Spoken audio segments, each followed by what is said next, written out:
All right, we are live and late as usual. Monday nights. That should be the name of the show. Live and late. Live and late. Yeah. It's only 4:04. I think we're like 3 minutes ahead of schedule usually. He has a good point. That's true. We're the early late show. The early late show. That's another great name. Wasn't that come on after Letterman, the early late show or something? Yeah, there was something like that. I do remember an early late show. But yeah, sorry about last week, guys. Just everybody had better things to do. And shut up, Aaron Knight. Vance's fault. Yeah, Vance decided to go see like what Disney on Ice or some shit, wasn't it? Something like that. Yeah, right. Hey, we won. Our team won that night. The team won that night. Not well this year, but we won. It was a free ticket. Damn you. He's feeling some kind of way about your comment there, Joe. I guess so. Well, why don't we go in with our cool things for the week? I know Joe's got something he's been. I do. I received in the mail something. I went to go pick it up. I dropped a nut. This is a beast. Okay. Yeah. Yeah. This. Let me turn my little camera. I don't have to put that in our show notes, do we? Drop the nut. How did I drop a nut? Yeah. This is Blurry. Adventures Dark and Deep. Joe Block. This thing is huge. These two books together. You got the Player's Handbook, and it's a PHB and a DM guide, right? And the Monster Manual, the core bestiary. This is 3.5 inches right here. 3.5 fucking inches between the two books. And he measured it. We can testify for that. Yeah. Measuring tape I used. There's many jokes today in our group comment. Sorry about that. But good books. I mean, they're massive. Isn't that 3 Joe Johnsons or something? Joe Block. Oh God, I get it. All right, a little slow in the uptake there. This is Joe Block's version of second edition D&D. This is his second edition. No, it's first edition. Joe wanted to put out what Gygax would have put out. That was his goal. Oh, I thought that was supposed to be like I see what you're talking about. Gotcha. Yeah. So Joe wanted to put out what Gygax would have put out for second edition had he stayed. So he researched everything Gygax ever said about what he would write for second edition. And then he put out, in his opinion, what Gygax would have written for second edition, right? It had the classes he talked like Montebank and whatever the hell that is and all that stuff. I think it's a Canadian Mounted Police, I thought. But anyway, so basically he put this book out, and it's essentially, this is the second edition of it. It's about 10 years now since he had the first. So this is I have the first ones up on my all the addendums and all that stuff. This is his first hardcover. I think the first edition I have at least was soft cover. It's all paperback, yeah. And this is a beast because he combined the Monster Manual and the PHB and the DMG all in one, right? Did he add those other books into it, Joe, too, like the tables and the? I'm wondering about that. I haven't got a chance to take a look at it, but that would be in the bestiary. But what was interesting, I thought about this book because I had the PDFs I was scanning through a little bit as I put together my DMG video series. I was like, let me look at all the various DMGs out there that I own. So I wanted to look at his to see what he has for DMG advice. And there isn't any. There isn't any DMG advice part. It's just the Player's Handbook, how to run combat, and then the treasure and all that shit, magic items of the game. And there's no how to be a DM at all, right? Which I thought was interesting. Especially with. Does it have anything about how to be a player? It's just whatever the PHB had from first edition AD&D. That much. I don't remember. Yeah, it's not that much. You know what I mean? So you're looking to expand on that part. I think there's an assumption that you know how to play D&D is built into this. It's not you're not going to pick this fucker up if you're new to D&D because not for newbies.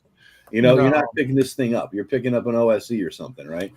So, but the core bestiary is even thicker. This goddamn thing, Jesus Christ Almighty! Yeah, I might have to get that. That one I'll be. Dude. I mean, fuck me.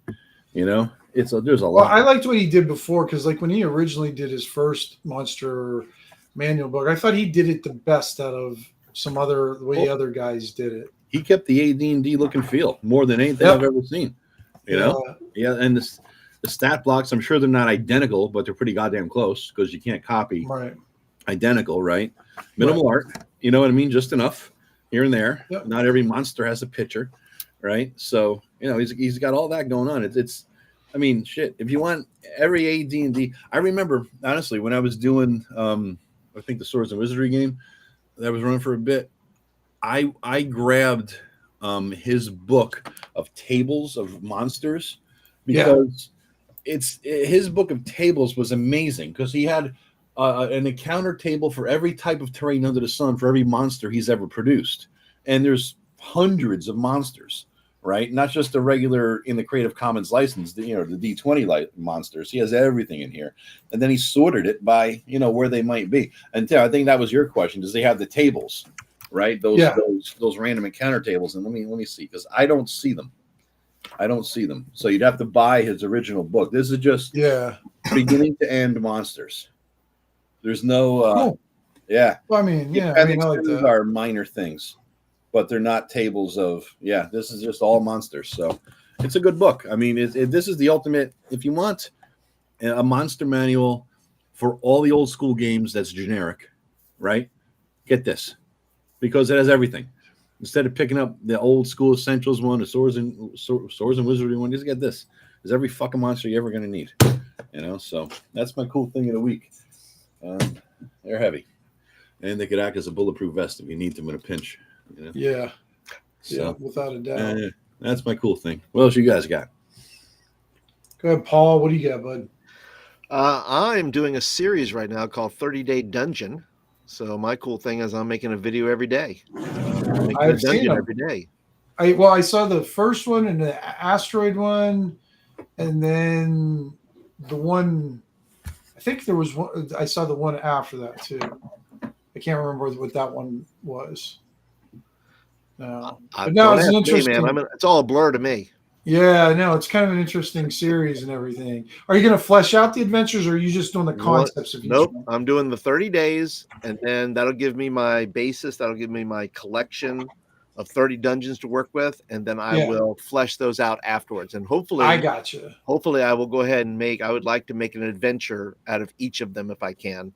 Nice. And then either put them in the zine or put them in as a collection of adventures and put them in the drive through RPG or wherever. And put them up there and just make it, agnostic, for anybody that wants to use them like that. What do you got against religion, man? Well, agnostic is nothing. I mean, if I'm agnostic, there's something. I'm not an atheist. I didn't say it was maybe something. You just don't know. That's right. So I'm one step close. Just in case. He's actually from Missouri. Show me. Mm-hmm. Show me. That's right. That's why the old people go to church near the end of their life every fucking day, just in case. Yeah. Hey, there's a reason why people I will buy tell you insurance. I had an idea. Just give a little preview. The one I did tonight. I did this video right before. I did a cloud dungeon. Oh, very cool. It is super interesting. I'm like, wow, that turned out better than I thought. Most of these have turned out better than I thought because it's all random generated. And I'm just putting stuff together. So it'll be fun to go back and look at them and go, hey, okay, now I can, flesh it out. Do you have where the cloud giants take a shit somewhere in that dungeon? Well, they don't have to because it falls right through the clouds. Oh, perfect. That's perfect. They just crap where they want. You imagine cloud giant shit hitting you in the head as you're walking down the street. And that's what happens. The people down below either they have to build their houses as such. Yeah. To endure that. You'll block out that in a random table. No, but they do take random craps, so it can happen anytime. Yeah. What about you, Vance? What's your good thing for the week? So it was going to be my thing from last week, so I'm going to use that week's for this week's. Absolutely. And my excuse for not showing up last week was a free hockey ticket. So yeah. Anyway, Disney you piggybacked off of my absence. You said, I know. I right after I had scorned Paul's character in personal character that is in our text chain. I got an offer for a free hockey ticket from my neighbor, and so at that point I immediately absconded myself. Anyway, no. So last week it was like Friday or Saturday before the we'd gone to one of our local tap houses, and a lot of bars and restaurants and stuff, they do the rotating local artist thing where they have people have their art up for sale. Oh yeah, you showed us that. That was cool. Yeah, and yeah. it was and we popped in there and sit at the end of the bar, and I look at those, and these are all small format pieces. These are like little oil or acrylic pieces on canvas. They're about 6 by 6. They're all really kind of grim, dark themed kind of stuff. Like, and I look at the one sitting at the end of the bar right next to me, and it says something like "Mannequin's Last Torch" is the name of it, and it's this kind of plant-like figure walking through this underdark with a torch, and I'm like, I have to have this. Yeah. and sure enough, it was kind of the opening night of this, and so the artist was there, and so I went over and chatted with him for a little bit. Sure enough, he's an old school role player, so he plays Mork Borg and World Without Numbers. We'll forgive him for our Shadow Dark run.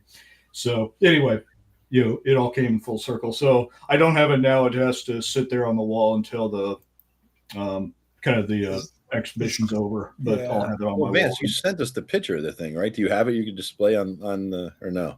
It's on my phone. Oh, so, okay. We're gonna hang it up right behind you so we can know how long our torches remind us how long. Yeah, it'll be. Yeah, it's as I said, it's a small piece. I don't have a lot of room left on my walls for art. Right. And so it's like, all right, this one I can fit. I can wedge in between my bookshelf and these other two pieces I've got over here.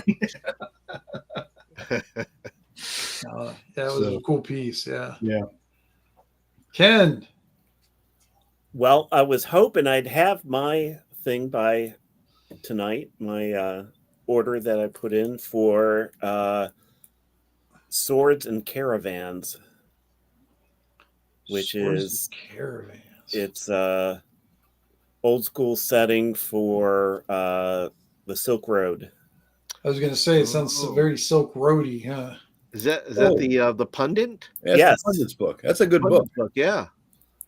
It's actually a good book. I remember I reached out to him and I said, "Hey, how does this differ from the book put out by Expeditious Retreat Press named The Silk Road?" He goes, "I never heard of that." I'm like, "Oh, well, Of course not. Yeah, you wouldn't admit it either way. Yeah, that's true.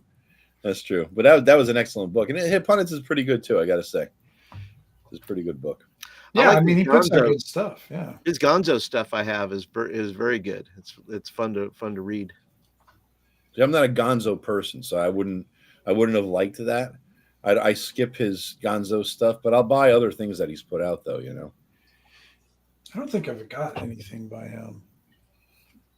I don't know. Yeah, I pretty much have a whole bookcase of stuff related to Silk Road. So Yeah, you were going to run a campaign based on that. At one time, man. and then I just kept reading, and it's like, no, that won't. I don't know if that's going to work. And then I'd read other. You things. over researched. Yeah, Yeah, exactly. Yeah, because I can't remember what you were going to run that in, but I remember you were talking about doing it. So Yeah, it's. I actually think if I was going to run something that wasn't dungeon, if I was going to run something that was dungeon focused, I'd use Shadow Dark, I think. Sure. And hide stashes of torches in the dungeon someplace where people could occasionally replenish the supply. But yeah, right. A vendor. Having the best business at all. I've had a vendor in a dungeon. Shadow Right. Dark. Yeah. had vendors in the dungeon before. They show goblins that show up Goblins. with a wagon. Yep. You wanted to make friends with the goblins. They make you sign a lifelong contract that you don't have time to read. Yep. Very small print. Yeah. A lot of exclusions. And then share that screen, Tim. I got Vance's picture he sent us. You can share that screen. We could see it. But I would probably use that thing that I was. Oh, okay. Tim, when you and Chris played, and I ran that summer campaign. There it is. There you go. All right, thank you. Yeah, it's a little glary with the light, but that gives you the Yeah, dip. Cool. Let me zoom in maybe a little. Yeah, that's the theme of a lot of his stuff. Yeah, it's pretty cool looking, I gotta say. Yeah, I like it a lot too. Yeah, I mean, if I saw that too, I'd be like, oh man. Yeah. I might have to get that one. Ken, finish your thought there. Yeah, good, Ken. Yep. Well, so you were talking about that one when we were running in the summer. You and Chris, I think it was Chris, wasn't it? We're playing. Probably. And it was sort of. Was that when were we doing the rotation thing? No, this was just. I think I was just running something for part of the summer, and then you ran something. But I was running. It was sort of Africa based because I had that Balboa tree that. Yeah, right. Now I remember it. And then it had caves to the south where the old man we were trying to find or something. Am I remembering this one right? Does that sound right? Okay. I mean, if you have a cave, you got to have an old man in it or something. I mean, it's sort of obligatory. But well, you guys ended up inside the brain of that weird maze. I do remember that. Yeah, so you were inside. You were inside his mind, and you were getting zapped by neurons and. Yeah, we were doing like neuroscience 101 in there and trying to stay away from all the synapses and dopamine and getting chased by serotonin and or something like that. Yeah. That's what I hope. I hope if my mind starts to go as I get older, all I start babbling about is old adventures. My family will have no idea what I'm talking about. Right. I'll just start randomly talking like Tarin Doomsayer. I said, "Give me my oatmeal." I'll just randomly just start talking in character. You'll feel the doom if it's not maple. The doom shall come to you. So anyway, I felt like that had. I think that, like elves had that, like you. Were you the elf or was Chris the elf? I don't know. That sounds like the elves have a staff that they can use for different things, and and some magic staff that they are given. And you were the elf because elves don't sleep; they meditate. Right. That's why. Wait, so long ago, I can't remember Ken for that part of it. Yeah. Ooh. Yeah. No, but I think I think it's a really cool idea doing like a Silk Road type of campaign just because it's well, you can kind of use the same time frame or whatever, completely different philosophy on running and adventures. And I don't know. I think that could be kind of an interesting change the games. The challenge is everything is most of the adventure is the traveling from place to place. And I think that would be difficult to sustain. Maybe, but I mean, I think with the Silk Road, I mean, at least with that, instead of calling it from travel to place, it's like you get to experience. Right. Well, it's the stuff you put in between. That's right. Yeah. Yeah. Oh, pretty cool though. Cool thing of the week for me. Got some more work done on my Kickstarter this weekend, which is good. I ran into a lull on that, but I got back on the thingy with it again, and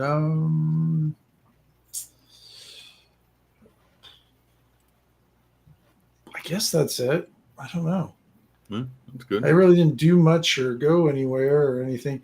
I guess I started watching a show that I kind of like, that Resident Alien, the guy from Alan Tudyk. Yeah. The guy from Firefly, the pilot. Oh, yeah. He's the alien. Yeah. Oh, it's actually pretty good. He died in Serenity, though. What do you mean? How is he alive in anything? What are you talking about? Yeah. Well, The speaking of that, television. One of my favorite April Fool's jokes of all time was done by Netflix. Absolutely loved it. On April 1st, probably about 5 or 6 years ago, they posted Firefly with the band. You know how they have the banners on it? It says new episodes on it. Oh, God. I'd have been so mad. That's that was just so mean. great. I'd have been so mad. That was what'd you say? That is bad. That is bad. It was a good. That was a very good. That is a good joke, but boy, yes, that makes some people furious. Yeah, I probably did, but I thought because it took me. I saw it, and then my brain's going, "Wait, what? What?" And I'm trying to process it, and then I don't know. I think you're the one who figured it out. I just remember. I think Ivy's the one who said it's April Fool's, and I'm like, "Oh." I was like Vance said it. I thought, "Oh, that's mean, but that's pretty good." So. Hey, before we jump in, I got a quick shout out to one of our viewers, Mark Goldfine. I don't know if you say I saw this link I threw into the chat today because I'm doing the videos on the DM guide I'm going to write. So I write a chapter and I do a video on it, and I'm going to keep doing that until infinity because this thing is so fucking long. But oh my god, I saw your outline. Yeah, it's big. Yeah. But you're going to put Joe Block to shame, ain't you? Oh yeah. But mine is going to be just how to DM. You know what I mean, and all that kind of shit. He doesn't have any of that stuff in his. But the bottom line is, Mark reached out to me and says, "Hey, I'm not trying to make any money or anything like that or make a score here, but I'm an artist. I do it in the old school style. Not Errol Lotus, was that Larry Elmore-ish, I think. And he says, here's check out my YouTube channel. Just type in my name and look me up, and if you like, we can maybe do something." So I'm like, all right, and I put it off because I'm like, how many artists they suck, right? They say they do stuff and they're not good, and I'm like, oh, probably disappointed. Motherfucker is good in the same style that I like. So I wanted to first I'll put a link to his YouTube channel in our chat in my channel. So there it is. And then Tim, I'll share the screen with you so you could see some of his some of his stuff here. All right. So here, I'm going to share that. All right. Right. So he did videos and he drew this thing in X amount of time, right? And so I'll show you each of the three videos, the end screen of the three videos. All right. So that's one that he drew. Mm-hmm. Excellent work. I mean, Jesus, that's another nice ass, and just a good detail other than that. I mean, look around. It's nice. And then here's a third. I mean, he's a damn good artist. So I'm definitely considering. I'm like I told him, I'm 2 years away from any art, at least probably, but he's on my list. You know what I mean? So. Right. It comes as a good timing because as I sit here and consider AI art or non-AI art and what's going to be the state of the viewpoint of AI art in 2 or 3 years, or is it going to be hated still or not? Am I going to be evil if I do it and canceled or not or whatever? But, I look at you're going to get the ones who are going to, no, it doesn't matter. If you go with AI art, they're staunch. Right. Yeah. People are not going to change. Anything. Yeah. I just wonder how many people are being guilted into saying, I will never use AI art until everybody else does, is with the subtext of that. Yeah, you know what I mean? All those people that said they wouldn't get an iPhone, or all those people that said they wouldn't do anything, and they did it. Yeah, exactly. When it becomes socially acceptable, how many people? I never smoked weed. Well, it is socially acceptable now. It's just like it's still in stages, and there's going to be people who are not against it. Like when I was running the RPG zine group, that was a huge thing. And surprisingly enough, for a Facebook group that discussed it, they didn't get too heated. I mean, they actually had a somewhat civil conversation about it. And like I said, people have got to decide for themselves. Yeah. For my zines and my stuff, am I going to use AI art? No, I don't want to, because I just prefer, I'd rather have something, because I really enjoy giving someone my idea and seeing what they come back with in their own thing, because that's part of my love of it, is seeing the surprise of what they've created out of my words, and doing it that way, and just having that interaction with the artists and whatnot. But would I choose something AI art over something that wasn't? Probably if they were, say I had two zines and I knew one was AI art and I knew one was human art, I would probably go for the human art. I would just default to that one naturally. Doesn't mean though, if I had 10 more bucks, I wouldn't buy both. So say I had $20 and each of them cost $20. Yeah. I'd probably buy but if I have $40, I'd probably buy both. Yeah. Does that make sense? Yeah. You know, I'll probably default to all that, but I don't know, because it's just going to be a thing and it's not going to go away. Yeah. The legalities need to be sorted, and that'll happen sooner rather than later because the corporations want the legalities sorted. But the only thing that made me consider AI is I'm going to have a monster manual, let's say 300, 400, 500 monsters in it, right?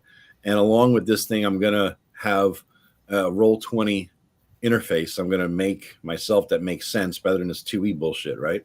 And so if I'm putting out a Roll20 thing, I can't do what I do now in Google Orc and drag it to token stamp and make an orc.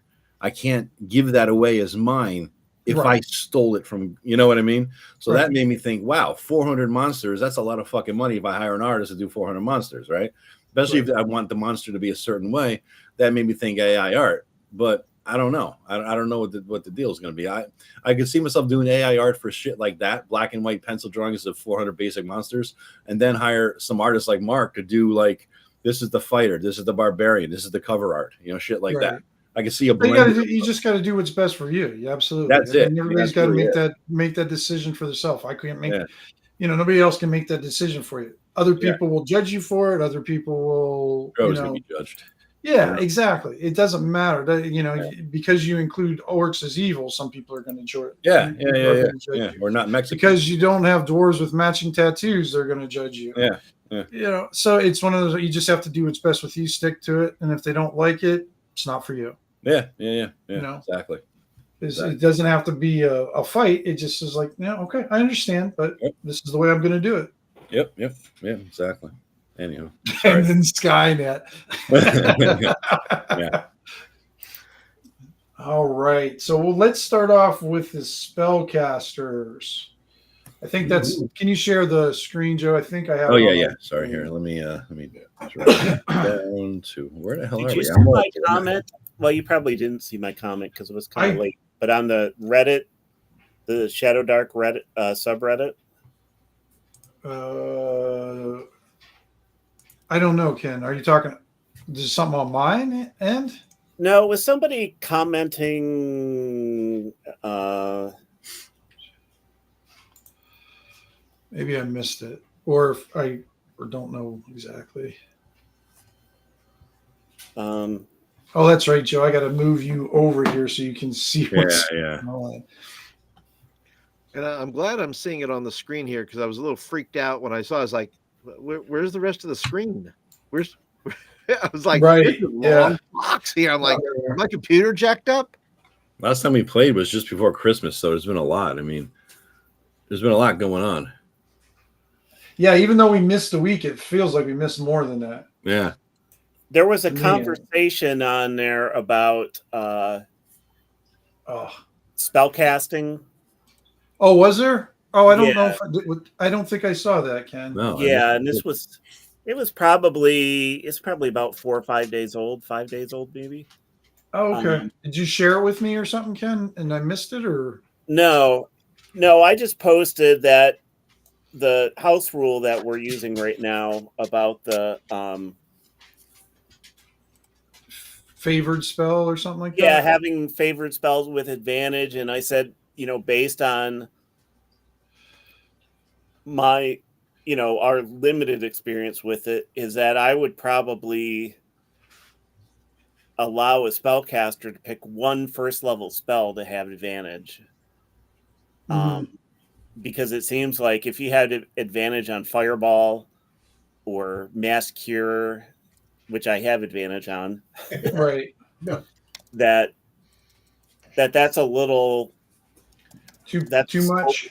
Yeah, gotcha. And it, especially for this, I mean, the spirit of the game is that magic is unreliable, right? And well, I mean, if anything, that we've definitely proven that through this campaign. Yeah, I've been stress testing that pretty well. Unreliable. Yeah, I would call it like going into a gunfight with like one bullet in a 6-shooter most of the time. Yeah. So 2 bullets plus 1 aim backwards. Right. Exactly. Yeah. Hey, you got to find your token, Joe. I'm sorry. I reorganized my maps into a better way, and now I can't find anything. Oh, of course, yeah. There we go. Thank you, Erudite. Called signature spell in SD Player's Companion. Signature spell, right? Yeah, and then Erudite, yeah, he shared that. I don't know if I shared it with everybody. I thought I did. Where he shared a very nice article to read and everything about Shadow Dark, which who did Erudite did, yeah, it was a good article. Yeah, it was long. So thank you for sharing that for us, Erudite. That was a good read there. Oh, what is that? Okay, sorry guys, just finding my map. The way I organize my maps makes sense. The way I organize my maps, but finding him doesn't make sense. What I'm using doesn't, it doesn't make sense right now. There we go. It's like whenever you try to put something away so you don't lose it, and then you can't find Right. it. Yeah, I'm going to put it in a special place, and you can't find the damn thing. Yeah, exactly. Okay. Let me put. Let there be light. That's Hounds Head. There's it. All right. Now, Columbo and Tarin, you can follow those guys, but don't. If you move ahead, our light will show them. Yeah. Just try to. So basically, you guys are coming out of the tavern. If you remember, right. It's nighttime out. That's kind of like what light is around. The different buildings that are illuminating and everything. But you've come out of the Angry Priest Inn, and to the east is where you hear the noise and stuff like that. So you guys go ahead and give me an initiative roll. Okay. I guess let me get the table up too. There we go. Let me get rid of everybody on there. I don't need Harley anymore. Keep Bloggah. And we'll keep.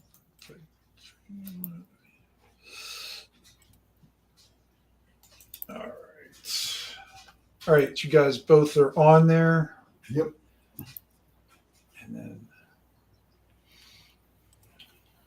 Is that what you got? The answer's a 5. Okay. And I'm going to roll over here for right now. Ooh, okay.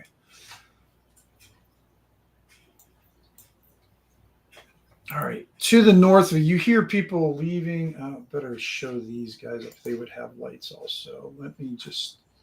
So you hear adventurers. When you guys left, adventurers started going out to the northern part of the Angry Priest Inn, and let's see.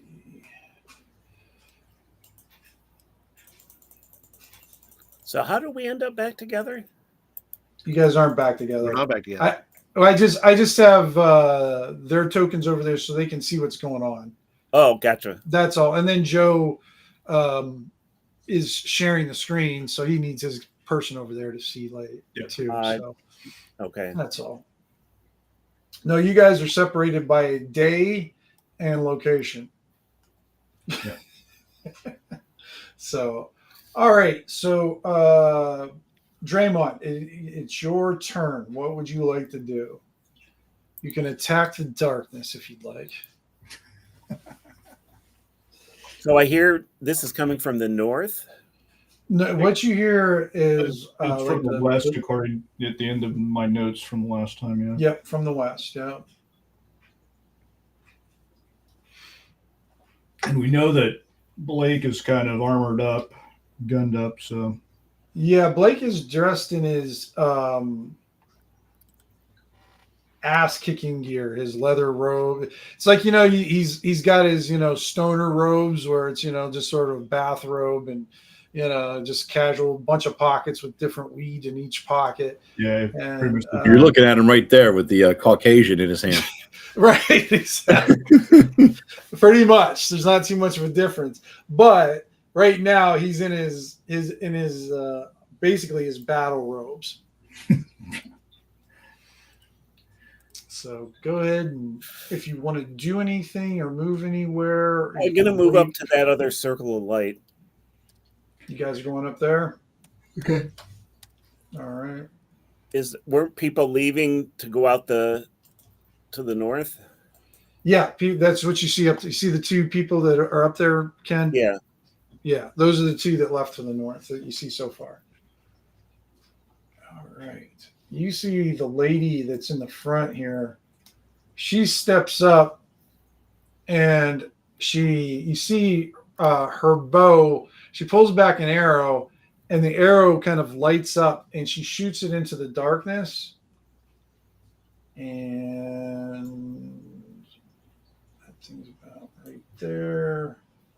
You got, and the arrow kind of lands. I'm going to just say it lands close enough that you guys see this flare up.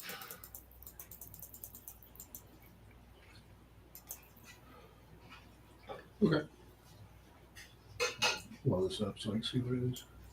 All right. And when she fires that bow, it kind of leans forward, and you see that like toothy pucker in the middle of its head.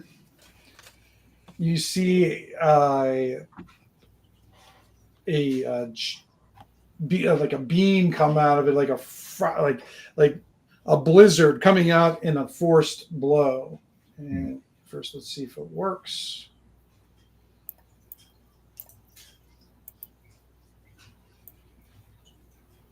And he's attacking the lady. Nat 20, huh? Oh. Yeah. Well, I'm glad I didn't name her. No backstory required. No, that's welcome to old school gaming. Don't name your characters until they've survived at least 2 encounters.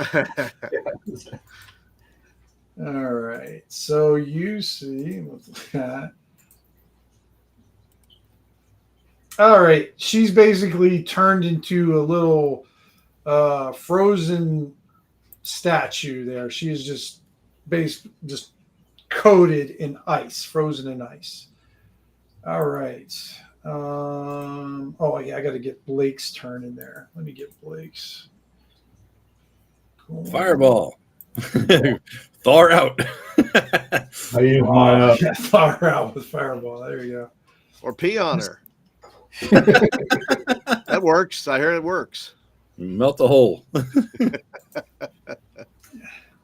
It's become a solution for everything now. I love. All right. And Blake is...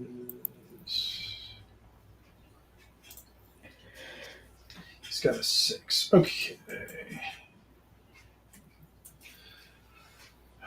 All right. Dremont, did you want to do anything after you saw that? Because you just moved. You can do an action if you want.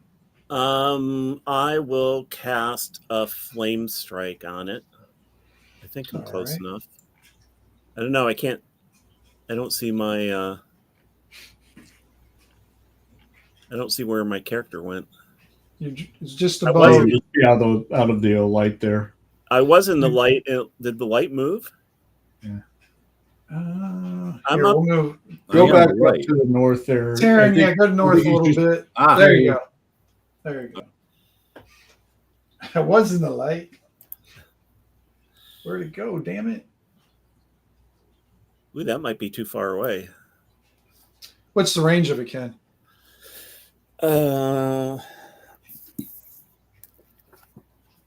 Is it near or far? Or somewhere in between? Sort of close. Yeah. A smidge. Flame strike. A pubic hair away. Far. Oh, well then you can move back if you want and blast it. I'll just blast it from where I'm at.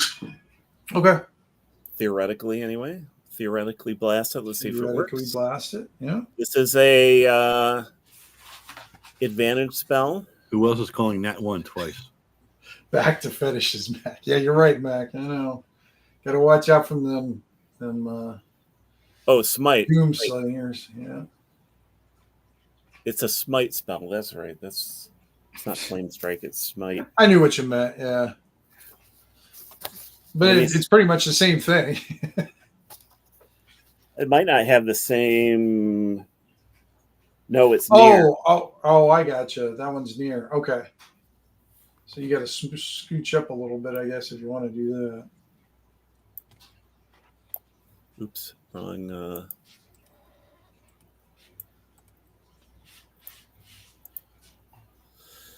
All right, smite. I'm sitting here looking for flame strike, and I'm like, why don't I have it? And that's because I don't have it.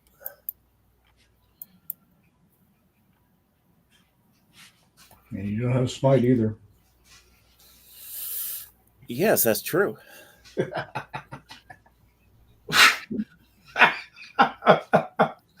Nice. So that was one with advantage, and then just wow. So you rolled a 2 and a 6, then, huh? Yeah, we're just constantly followed by a small goblin with a trombone. Yeah, that's exactly what you mean. All right. Let me see who's next there. I guess Blake. Blake will step up. I'm just proving the concept of shadow dark magic. Well, you're proving that it doesn't make much difference if we do give you advantage. So you could, Yeah, it's clearly not an unfair advantage, and it clearly does not break the system. So it does not. No. Yeah. That's funny. Let me see here. He is going to. Oh, where'd it go? Well, Mass Cure, if you had like 2 or 3 rounds of casting that's pretty powerful as far as curing goes. Oh yeah. Well, the one thing about it's nice, but then it only cures like 1d6 though too. Still. No, it's 2d6. Oh, is it 2d6? Oh, I thought it was 1d6. Okay. Well, that is pretty potent then. Yeah, absolutely. Yeah, unless you critically fail and do 2d6 damage. Yeah, but I have advantage, so I still might. Yeah, well, we know sometimes having advantage does not mean you won't critically fail, as Paul has proven in the past. All right. Blake channels his inner Joe and says, "Yes, Joe, I will do that," and fireballs the beastie creature. All right. Let's see how Blake does. Now,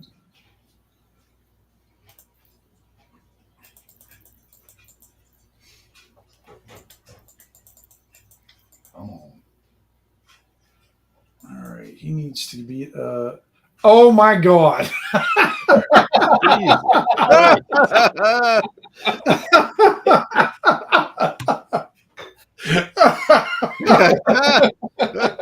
Okay, all right.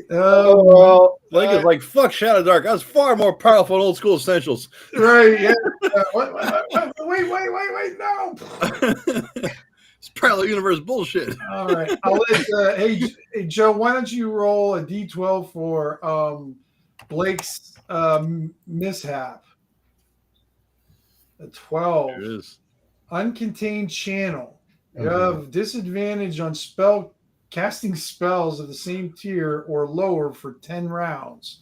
Okay. I guess as far as things go, that's not too bad because if you rolled a 7, boom, you open a 30-foot sinkhole on the ground. So he can't cast any spells for 10 rounds? Any spells? Well, he's at disadvantage at all of them. Oh, okay. I mean, if you're rolling a 1, why not? All right. So basically, we've pretty much taken Blake out of the fight. All right. Bloggah. So far, you've seen a spell casting extravaganza so far. A lot of well, let's see how he does. He's going to magic missile with advantage. So with advantage. All right. For Bloggah. You might want to roll a d12. That seems to be doing pretty good. 22. Nice. Yeah, there we go. Finally, and that's with three missiles this time. Okay. Doink. Doink. Your MERS. So 2, 4, and 1 for damage. So total 7. 7. Okay. And that's enough to take it down. Perfect.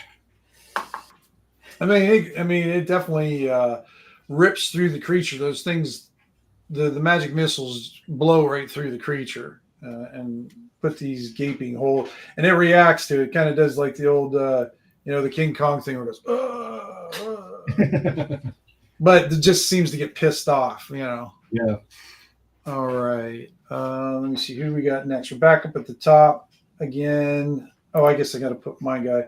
He's got a 19 also. You've got. Whoops! I didn't want to put his little face on the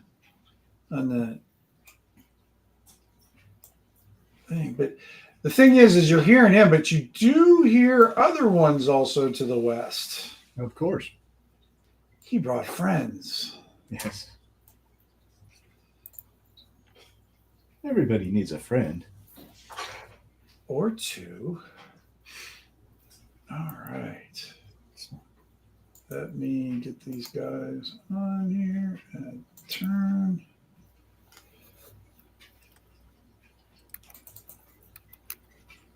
What did I do? Add them twice? No, add them twice. 19. All right.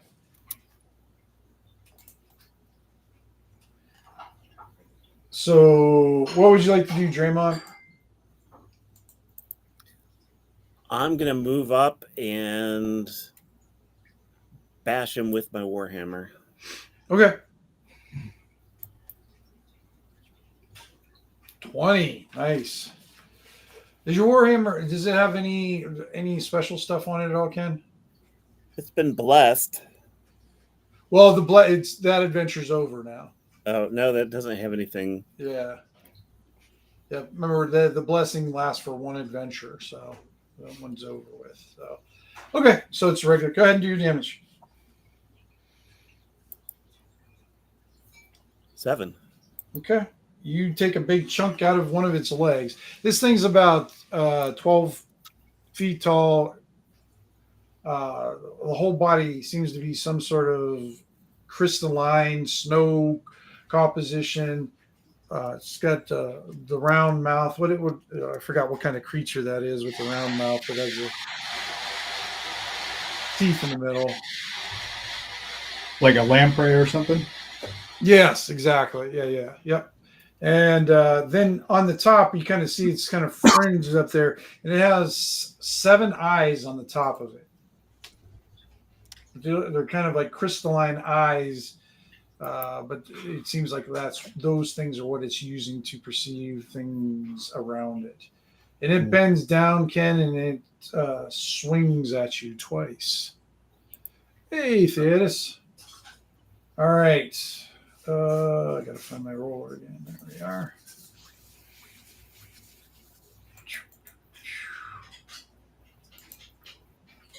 A 6. And that 1. Let me see what happens. Let's just roll. Man, it's a hell of a day for rolling. So Ken, when it swings at you, it loses its balance a little bit and is off. So next turn you'll get advantage on it. Okay. With your Warhammer if you want to hit it or whatever attack you want to do. Okay, and let me see who's there. Let me see how far away are you now, Bloggah? How far away are you? Me? Not far enough. All right. So measuring from over there. So from the darkness, you see one of those blizzard beams come towards you, Bloggah, but it doesn't reach you. It ends up short. All right. just like Joe, they don't know how to measure either. All right, let's see. So it's 2 Joe Johnsons short. All right. Blake is going to try to cast another spell, even though he's going to be at disadvantage. He doesn't look like he cares.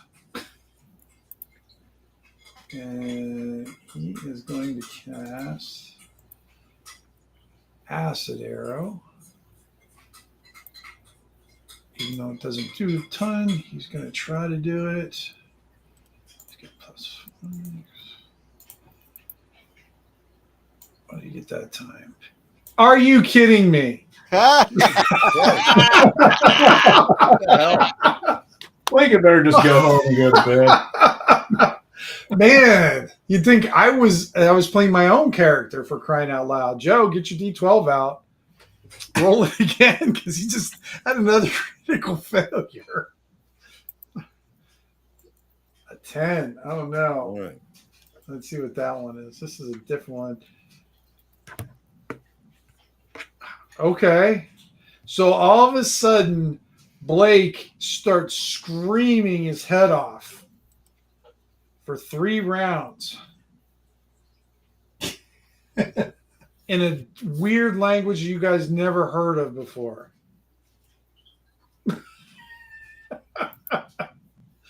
Man. All right.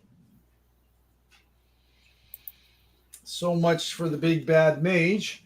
We'll just say Blake is now out of it for the day. Bloggah, what would you like to do? Can I tell well enough where that blast came from to shoot it? I got one more guy. I forgot about the guy on top. Oh yeah, that's Judy's buddy. Yeah. Punch. Well, at least he made it and everything like that. So you see a magic missile. Oh, he might get a critical though, so he's got that one with advantage. It hits. It does 1 point of damage. All right. Still does damage, but you see it go ding. Ice chips come off. Yeah, pretty much. Yeah, you got a little. So if you wanted some drinks cold later, you can have it. All right, go ahead, Bloggah. What would you like to do? That sounds like a drink of frozen Judy. Well enough where that ice came from to shoot back at it with my magic missile. You don't see anything. I mean, it's total dark over there. And the only reason why this one showed up is because the frozen person up north shot this one with an arrow and it lit it up. I'm going to pick up a rock and cast a light on it and toss it. Okay. All right. 15. About how far out do you want to throw it then? Probably, kind of just to the edge of the dark around there. Just to there? What's the distance on that? I should be able to throw that far. Yeah, 30 feet out. All right, 30 feet out. I'm going to use you, Tarin, as the marker for that. About right there. Oh, Tarin doesn't have light on him. Let me get Tarin some light. Great light. And what's the light spell? Is that 20 feet or 30 feet? I forget. Well, I don't know. Don't they still do it like a near or something like that? So it's still like a 30. Is that what it is? Then it's 30 feet. Okay. I just forgot. Oh, put 330 feet. So there we go. See the whole map. Yeah, yeah, we'll just keep that. You got a supercharged one. That's a light spell. Yeah. Boom. So you see 2 of these creatures. These are smaller, but they're coming at you there, Vance. Okay. All right. Now we're back at the top. Dremont, go ahead. Another whack with the Warhammer. Okay. And you get advantage with this hit. Ooh, 1 away from being crit. Yeah. 6. 6 points. Okay. You smash it in the leg, and its leg kind of crumples out from underneath it, so it's kneeling on the ground right now. Still alive, but it is. You've broken a big chunk off of it, and it is going to swing down at you. But it's got its other arm down on the ground to keep it from falling over, Ken. So it only gets 1 strike at you instead of the normal 2. Swing low. Sweet ice abomination. Yeah. 23. I'm going to assume that hits. That hits. That's painful. Yeah. You take 1 point of damage. Tink. Oh, wow. Yeah. Down to 26. All right.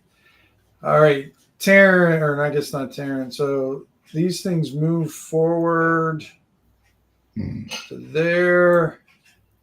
This one moves up to here. You're guessing, Bloggah, from the angle which one was breathing on you was the one from below. Okay. But you see the one above is about to blast you with its icy stuff.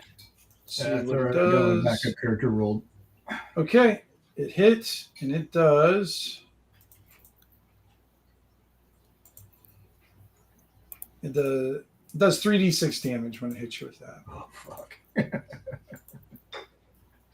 Oh, 14 damage. It's you got a Bloggah sickle. You got a block. See, is Bloggah all frozen up? Yeah. Okay. What's your regular hit points, Bloggah? I forgot. Max is 11. Max is 11. Okay. All right. And now it is. Blake can't do anything. This guy up top is going to cast Magic Missile again. He gets it. Oh, he failed though, even with advantage. And now it is Bloggah's turn. I'm just going to sit there and thaw. Okay. That's true. You can't do too much. That's one. All right. Dremont, your turn. What would you like to do? I'm going to have to hit him with my Warhammer. All right. Go ahead.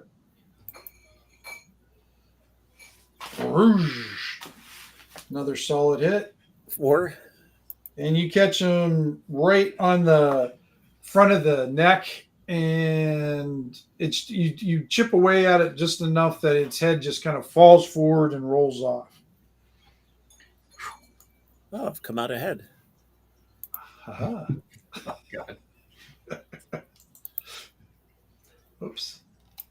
So that thing is dead in front of you. All right.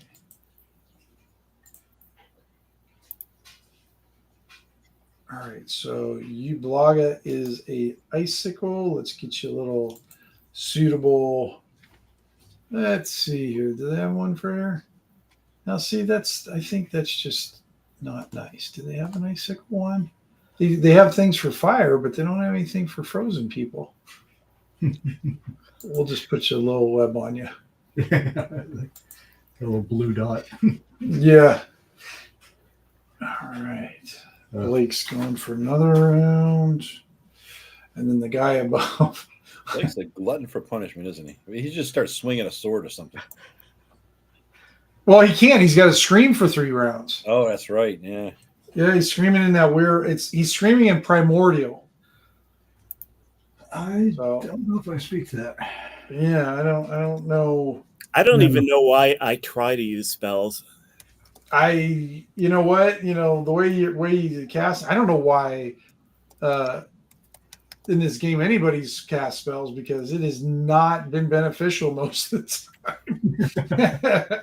It has been. Oh no. Well, if I can avoid not being hit by things, I can probably. Yeah, the way their breath weapons that they kind of use. They can only use them once, and then every, what do I have written down? 1d6 turns, so it's like a random thing. Okay.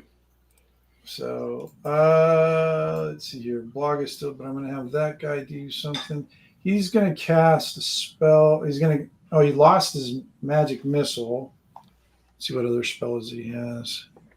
He's not a very good spellcaster. He's not going to be your hero, but he may be able to.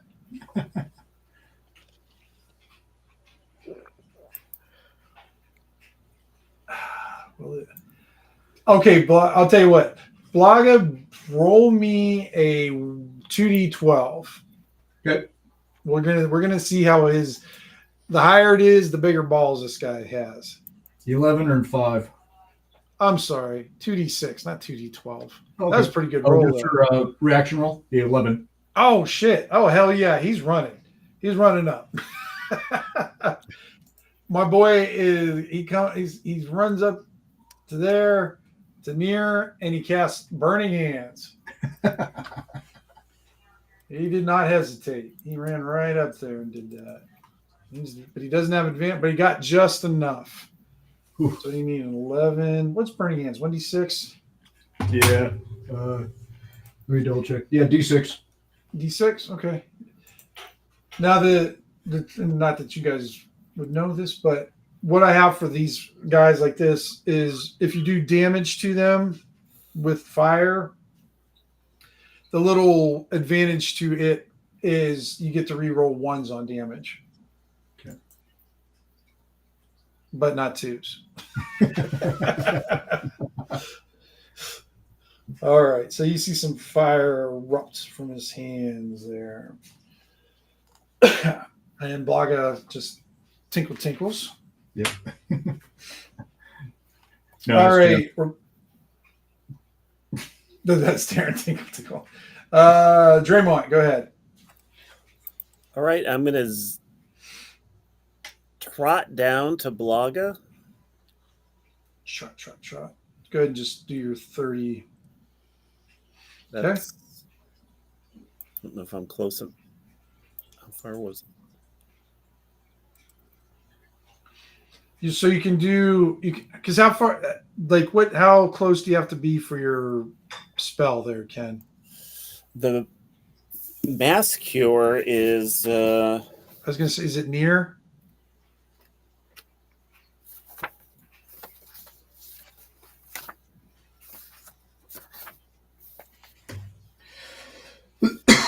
It is near. Yes, near. Okay. So you could probably run halfway and cast that. Okay. And that.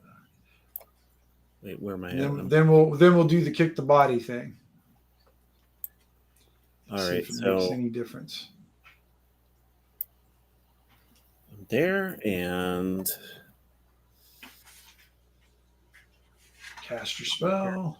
yeah, pull up my character sheet. Mass cure. Nice. Is that one of your favorite spells? Ooh, yes, it is. Nice. You can roll again to see if you get a critical, though, too, Ken, because you might be able to add another die to that. Nope. No. Okay. All right. So, Bloggah, roll. Do you have you have no charisma or no constitution bonus, right? I have a 1. Oh, you got a 1. Okay, well then it won't make any difference. So you get healed, you're back up to full thing because you would have. I was going to say because you would have had to roll. Okay. Not a 1, but since you have +1, you're fine. Yeah. Then. So, all right. You see the healing spell and the twinkle revives in Bloggah's eyes. All right. That's it. And it is. So what he's going to do is he's stepping down here. Oops, I guess not the measures. So you see that little spellcaster. He drops in between both of these guys, and he casts his burning hands again. Yeah. Can you take Tarin out from between there? It makes me a little nervous. He's just sitting there between these two things. I don't know what's going on. Oh, he lost his burning hand spell. Oh no! Because he was trying to hit damage both of them because it's near Because it's range. Yeah. Yep. All right. So Bloggah, your turn. You are decrystallized. Okay, I've got a couple of pieces of Viz with me. How would that help me if I go ahead and cast something? You just have to use the amount of Viz equal to the tier, the spell you want to cast. Okay. Well, I'm just going to magic missile the one that's to the south of me here, and since that's an advantage, I probably don't need it then. This one is damaged up to the northern one is damaged a little bit. Okay. He's got a little ice cube out of him. Right. Well, I know Dremont's right there, and he's going to crit him the next round. And, Gotcha. I'm going to go and hit the one here to the south. Okay, go ahead. Hit him with your Mervs. Yeah. I guess you're not. Boy. Yeah, I don't even think the advantage has proven itself out that well today, Ken, for doing that. How many people have cast advantage spells and have failed already? Like 4, I think. 4 or 5. Good grief. We're just putting in a show of how inept we can be in spellcasting. All right. And Joe is actually going to put in target numbers for his spellcasting checks too, I think, for his new game. Cool. He can't defend himself because he's away from the mic. We're back up on top. Go ahead, Dremont. Do your action.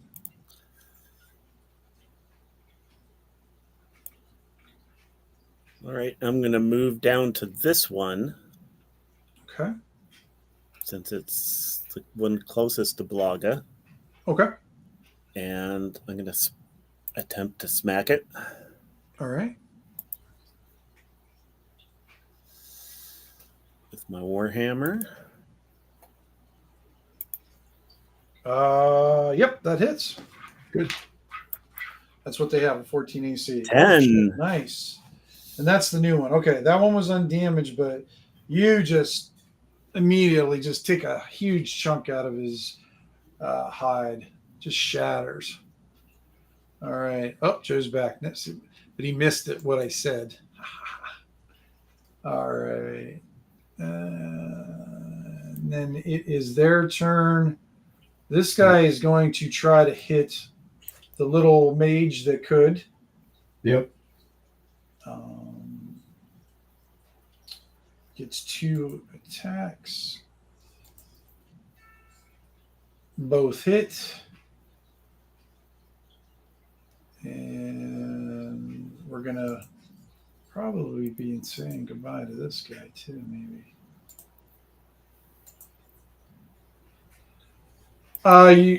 So Dremont, you see this unknown mage go and land on the ground behind you.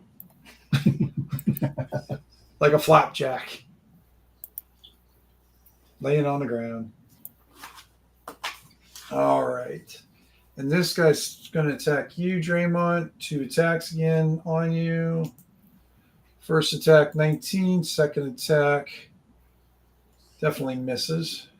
Yeah. You don't have a 20. The first one hits. I couldn't remember if you had a 20 or not. Yeah, I'm not using my shield because of my Warhammer. 10 points of damage. Ooh. Ouch. All right. Now we'll go a little mage. But Blake is back from screaming. You hear the screaming stopped.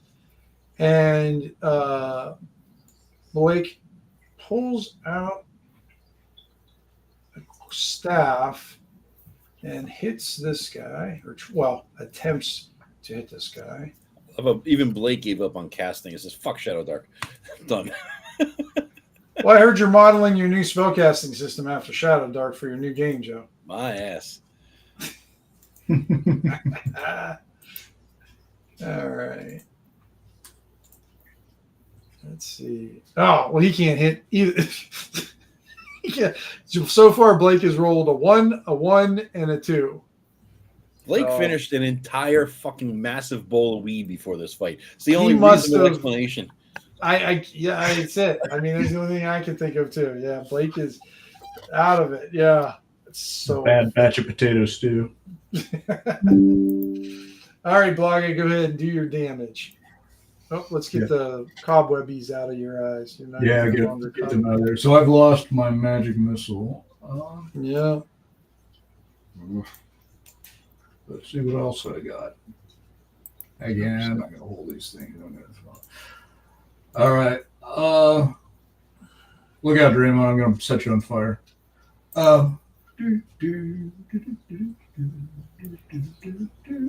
Run between them. Try to do what those guys did. I'll try to get far enough away so I don't singe Dremont. Okay. Burning hands, and I've got some grave dust left over to boost it a little bit. Dremont, you hear him say, "Get out of the way! I'm going to burn you." Do you move? Because you still have move left. You just attacked. I'm going to back up, and I'm going to drag this guy with me. Okay. All right. Sounds good. And I have 1 point for a piece for a dose of grave dust. Okay. So 7. Blake enters the fight with bleary eyes, 8 Pringles stuck in his beard. He's moving fast.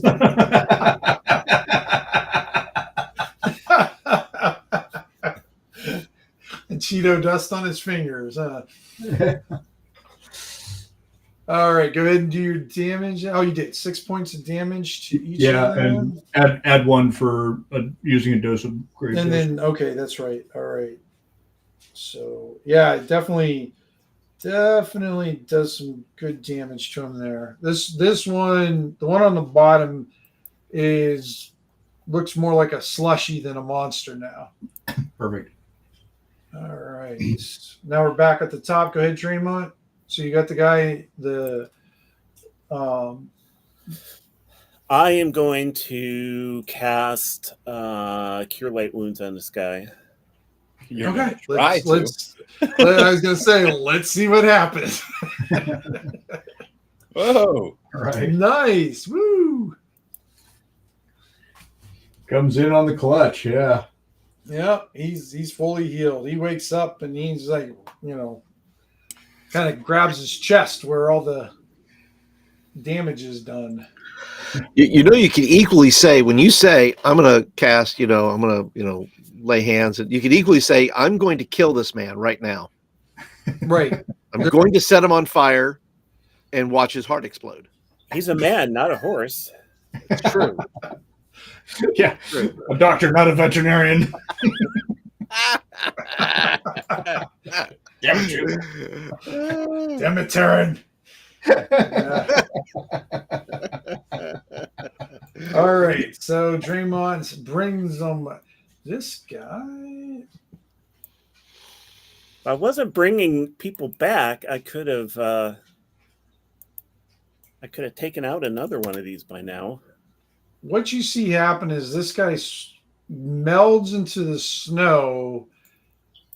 And but you can see like a mound of snow moving in away from you, at least from Blake. Okay. And Blake tries to keep up and swing at it.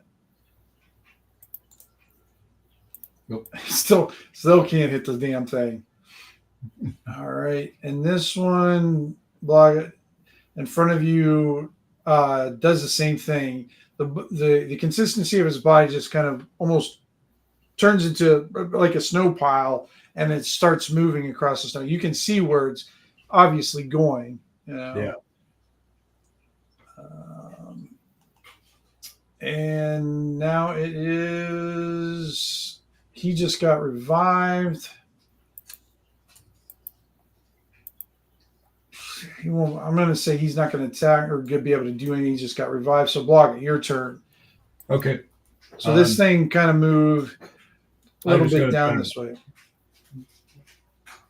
Chase after and burning hands again. to Sure. whichever one I can get close to. Yeah, well, actually, I mean, if you get them between them, you could probably catch both of them the way, they're still not that far from one another. Oh, sure, why not? I'll just roll back up and hit. See if that did that go? No, I didn't see anything yet. all right, there you go. There we go. Yep, that works. Are you using any dust for this one? Yep. Okay. 3 points total. So with your dust, you were able to finish off the one to the south. Okay. It just kind of stops and turns into little sickles. Good. One less thing on the list there. All right, Dremont, go ahead.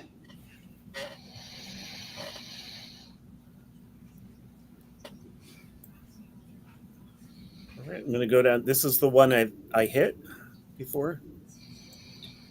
That one's dead now. That one's a pile of mush. But the one to the north is the one that's still moving. Yeah. All right. Swing my warhammer. Missed. Okay. All right. And I didn't fail. I missed, but didn't fail. You did not fail, right? And the this warhammer thing kind keeps of working after you roll poorly. Yeah.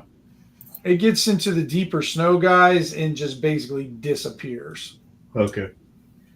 So like All Bugs right. Bunny tunneling away.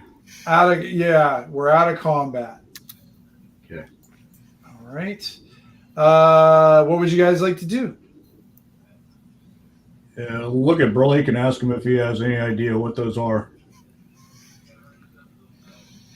He kind of looks at his hands and he's like, checking them out. It's like, what is wrong with me? Because no, I've never seen those types of creatures before. I've heard of them. I think I'd have to go do some studying, but I think I know what they are. Okay. This is what Ivanoff has been afraid of.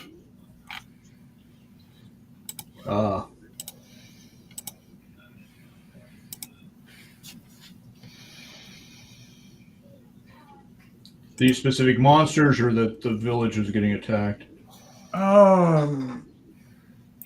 He felt that there was an unbalance in the forest, and it's correcting itself again. And when he says that, Dremont, you feel that there is some sort of unbalancing or some sort of correction that's happening within the Comor forest. And with you guys killing these creatures, you feel that you've set it off balance even more. Lovely.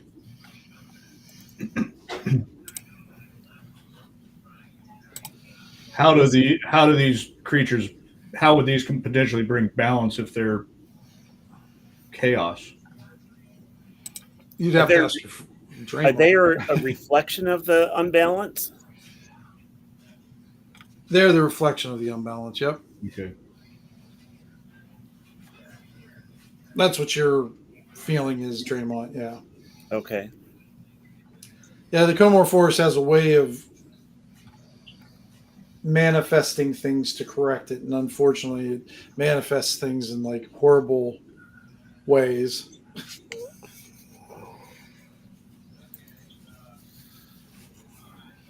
So we have to bring balance to the forest, is what you're telling us.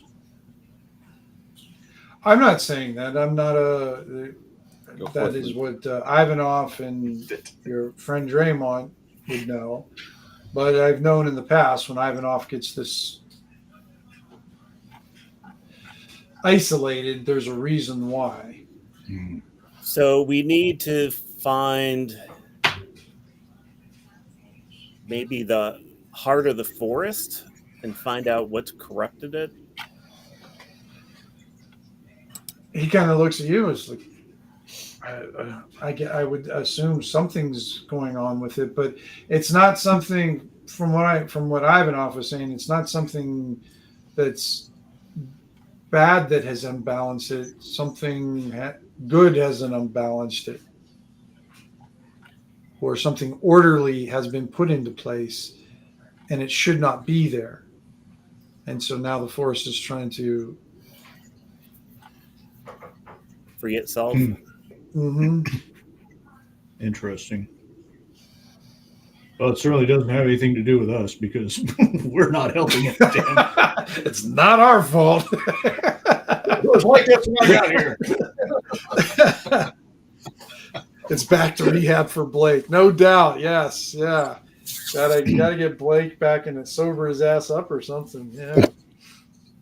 Yeah.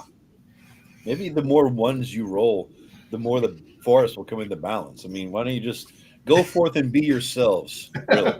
You know? So I should be using my spells and not my Warhammer. That's right. Yeah. And this is you feel this is recent though. Yeah. From it's about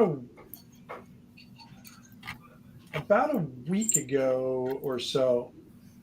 You guys know about a week ago or 2 weeks ago. The time frame that Blake is talking about is the same time frame as the fog appeared.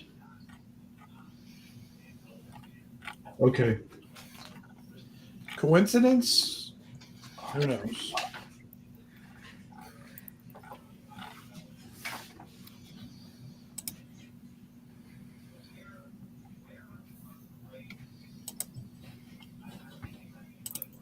Yeah, what do you think, Dremont? You've had more experience with fog than I have.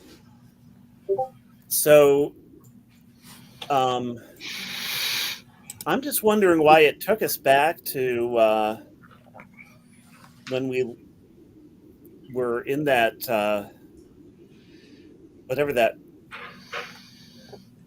demon haunted place was, why it took us into the middle of the forest. Blake looks at you. What demon haunted thing in the forest? We were exploring this manor house that had been taken over by some sort of demon things. We never really got a chance to find out much about it because we ended up in some massive cavern on top of a pillar, and then we ended up in a barrow in north of here or west of here. Well, you remember you guys ended up in that old elven tower room. The old elven shrine, yeah.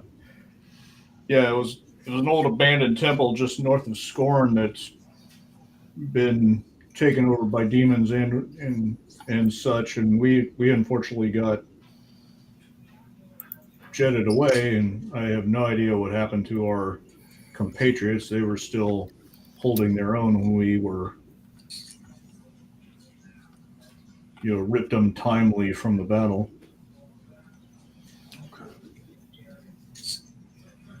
Blake just kind of looks at both of you and just shifts. It's almost he turns around and he nods. You don't see anybody there. And he nods again. He looks at you two, and he says, I may be able to help with some information, but I have to leave right now. That's fair enough. You've had a rough night. And he just all of a sudden he seems he was already unsettled, but he seems even more unsettled now than from before. And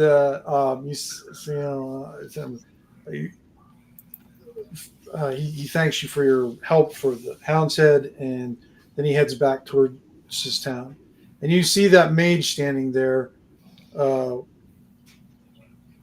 He's looking at you two, looking very patient. Oh, sorry, I didn't see you standing there. And he bows to both of you. Yes. Thank you for my apologies. your you you took action when it needed to be done while I was indisposed. I am looking for someone to train and advise me on the adventuring ways, and I seem to have lost the person who was going to help me with that. Would you be able to help me with this? Well, I dabble, and it seems to be working. I can share what I understand.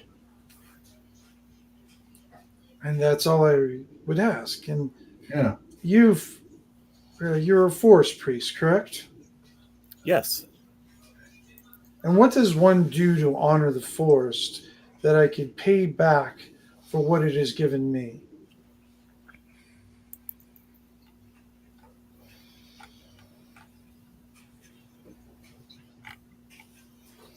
You could go into the woods and provide a sacrifice of something valuable to you. Or you could do something that is in service to the forest, or both. Are you in service of the forest, I am assuming? That's what I'm attempting to do, but I feel like I've been failing at it. You see him go up to the top there. You see him take a knife out, and he starts chiseling away the ice. And he comes back, and he hands you the bow. Maybe this will serve you. What is it? A bow? Yeah, it's a long bow. I'm not sure that I'm a little short to use it. Yeah. We could use it if we work together. And I've had some misadventures with the bows. I'm a little shaky. It's just a very small ballista. Right, yeah. I could put myself into it and launch myself. True. But, well, I will keep it then. Yeah. This is yeah.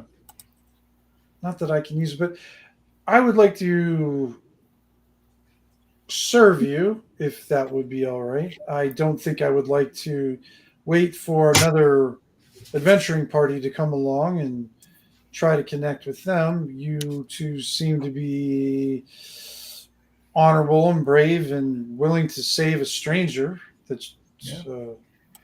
So that shows more character than most of the people I've seen going through the Angry Priest Inn.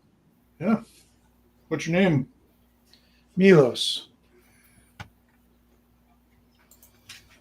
Milos?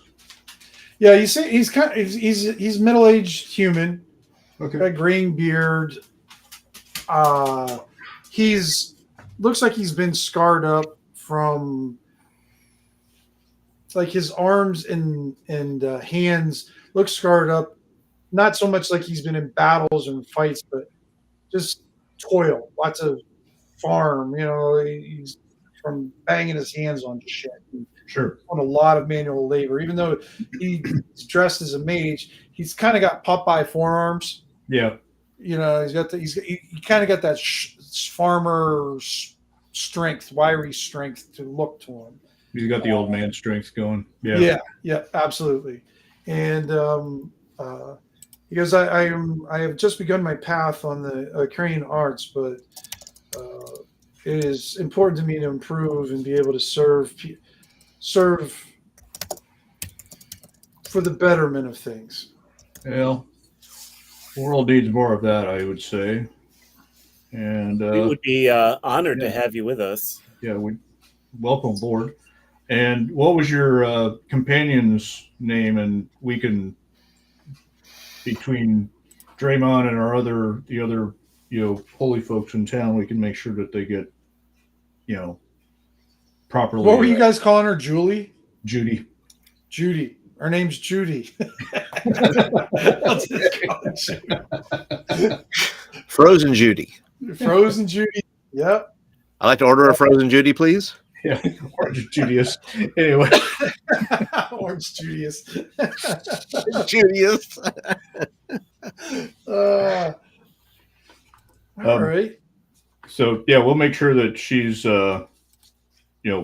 properly sent to her reward. I did not know her well, but she did seem like an honorable woman. Okay, and human as well. She's elf. Oh, She okay. was an elf. Yeah, Oh, she looked she like a does have Commodore. Yeah. Yeah, she looks more like she was a Commodore elf. Okay. So, yeah. All right, we're going to cut to the meatheads. Okay, I'll be back in just a minute. All right, go ahead, Ken. Let's see here. And you guys were in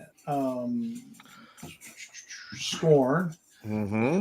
I could give a quick recap. Looking at my notes. Yeah, give a quick recap again Yeah. so I can refresh my own memory. We made it back to Scorn.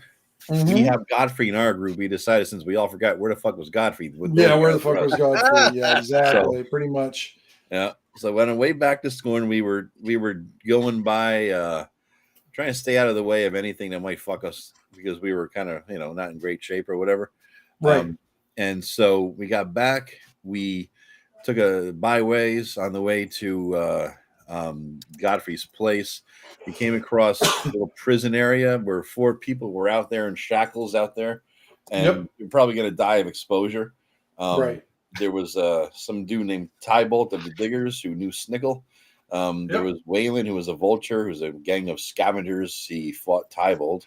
Then there was Leo Griff, who was a bard caught banging someone else's wife. And then there's Harold, who just got drunk, sells potatoes. And I freed Harold and Tybolt for 10 silver each, I think it was. Now I'm really broke. And then there was a party. We passed the Garden of Posimius. There was a party going on. Remember that? I donated 1 suit of chainmail that we had scavenged. Yeah, because I know Posimius is like the hoarder, be prepared guy. The prepper god. Yeah, prepper, ultimate Boy Scout, be prepared, right? Yeah. So that was my donation just to get into the Christmas party. Essentially, they were having there, and that way we got some food and drink and got to talk. Parson Roberts, he was there. It was from Hounds Head. His brother by blood runs this place in Scorn. So I asked him to. I needed to sell the mithril stuff so we could get better equipped to go back there and see what the hell happened to our buddies, right? So he didn't know of anybody in town except maybe one guy who was a Silent Knives prince. And I said, hey, give him this amulet in exchange for a meeting as a goodwill gesture. Maybe we could, then talk. Because the amulet was an amulet of a high ranking, if not a prince of the Silent Knives. So he was going to do that first thing in the morning. Then some dude with a crow said to me, I still got time. Says I have to try harder to get rid of that damn ring, which I had been thinking about getting rid of anyway after the demon disaster that we saw, that evil, horrendous nastiness up there in the temple. So I'm like having second thoughts about allying with these things, Plus, it made me a mark against any demon anywhere wants to kill me because I'm allied with that guy, right? So it's like, it's not giving me any benefits, right? So I said, you know what? Yeah, maybe I will. So Parson Roberts gave me a candle with a light on it. When he gave me that, the ring started to burn on my finger. I tried to take the ring off. It didn't happen. It was burning me. I denounced the demon, called him a fuck you, and this and that. And by the time I was able to, I chopped my finger off, but the burning kept going. And then Tarin Doomsinger saved your life. He did. He gave me the amulet of get me the fuck out of this bad situation I'm in. And then the burning stopped, and all I have left is the pointer finger and the thumb on my left hand. You got yourself, but you can still go. Good to see you. Yeah. I could do. You still got double guns. Yep. We're good. So, so we went. I took the ring, put it in a bag without touching it. I went to the Temple of Sarath because I know they deal with all things demonic and hate it and blah, blah, blah. They did a thing, I think, on me or whatever, make sure I'm okay. And then they said, why don't you stay overnight for observation? They didn't think the ring was that bad or that powerful or whatever. But so me and Tarin are staying overnight for observation, which really is like, it's like 2 or 3 a.m. anyway, I think. Anyway, Right. So tomorrow afternoon, I guess, when we get up, hopefully by that time, Parson Roberts or his brother, I forget who it was going to do the deed with the amulet. Hopefully we're going to see Parson Roberts in the afternoon over the Guard of Pausimius, find out if he set up the meeting for us, and we could maybe arrange to sell these mithril coins because they're worth more than the value of the mithril because they're antique and all that, you know, and ornate from old days. So hopefully he gives us some money because we got 3 of them in the bank. We could basically try to get some better gear. I want to get a better sword, maybe, or whatever the hell I can get. And then because we can buy stuff from the Adventurers Guild. They have good stuff there, but we just never had enough money to get anything from there, you know. So hopefully we could buy some better gear, get the hell out of here, and go find out what happened to our friends. And I hit 6th level at the end of the last game. Right, remember that. And then Paul's got a Chia pet. Yes, and I have a 1 XP penalty for this game because I hit in 6th level. So right, yeah. Okay. All right. Yeah, I couldn't remember if we had gotten that far yet with the Sarath, but that was the part I was unsure about. So it's a Chia possum, by the way. Chia possum, to be exact. Yeah, possums are ugly, man. They're ugly little creatures. Could have gotten a raccoon. They're kind of cute, you know. Yeah. Oh well. You know, you get what you get, huh? Yeah. He's got a possum. You don't. Don't be jealous. True. I got fingers. He doesn't. Yeah. That's exactly right. I'm gonna feed my fingers to his possum to try to bond with him. The remains of my fingers. The thing will be demon possessed. A little blood. Right. Yeah, he has green eyes now, glowing green eyes. So you hear a knock on your door there, Columbo? Oh, where are we in the Sarath now? Still? Yeah. Okay. Are we in the same room? I think we said, yeah, let my friends stay with me, okay? And you said yes. So yeah. You guys kind of the rooms that you're staying in is very monastic, very, basically got cots, 1 candle in the middle, no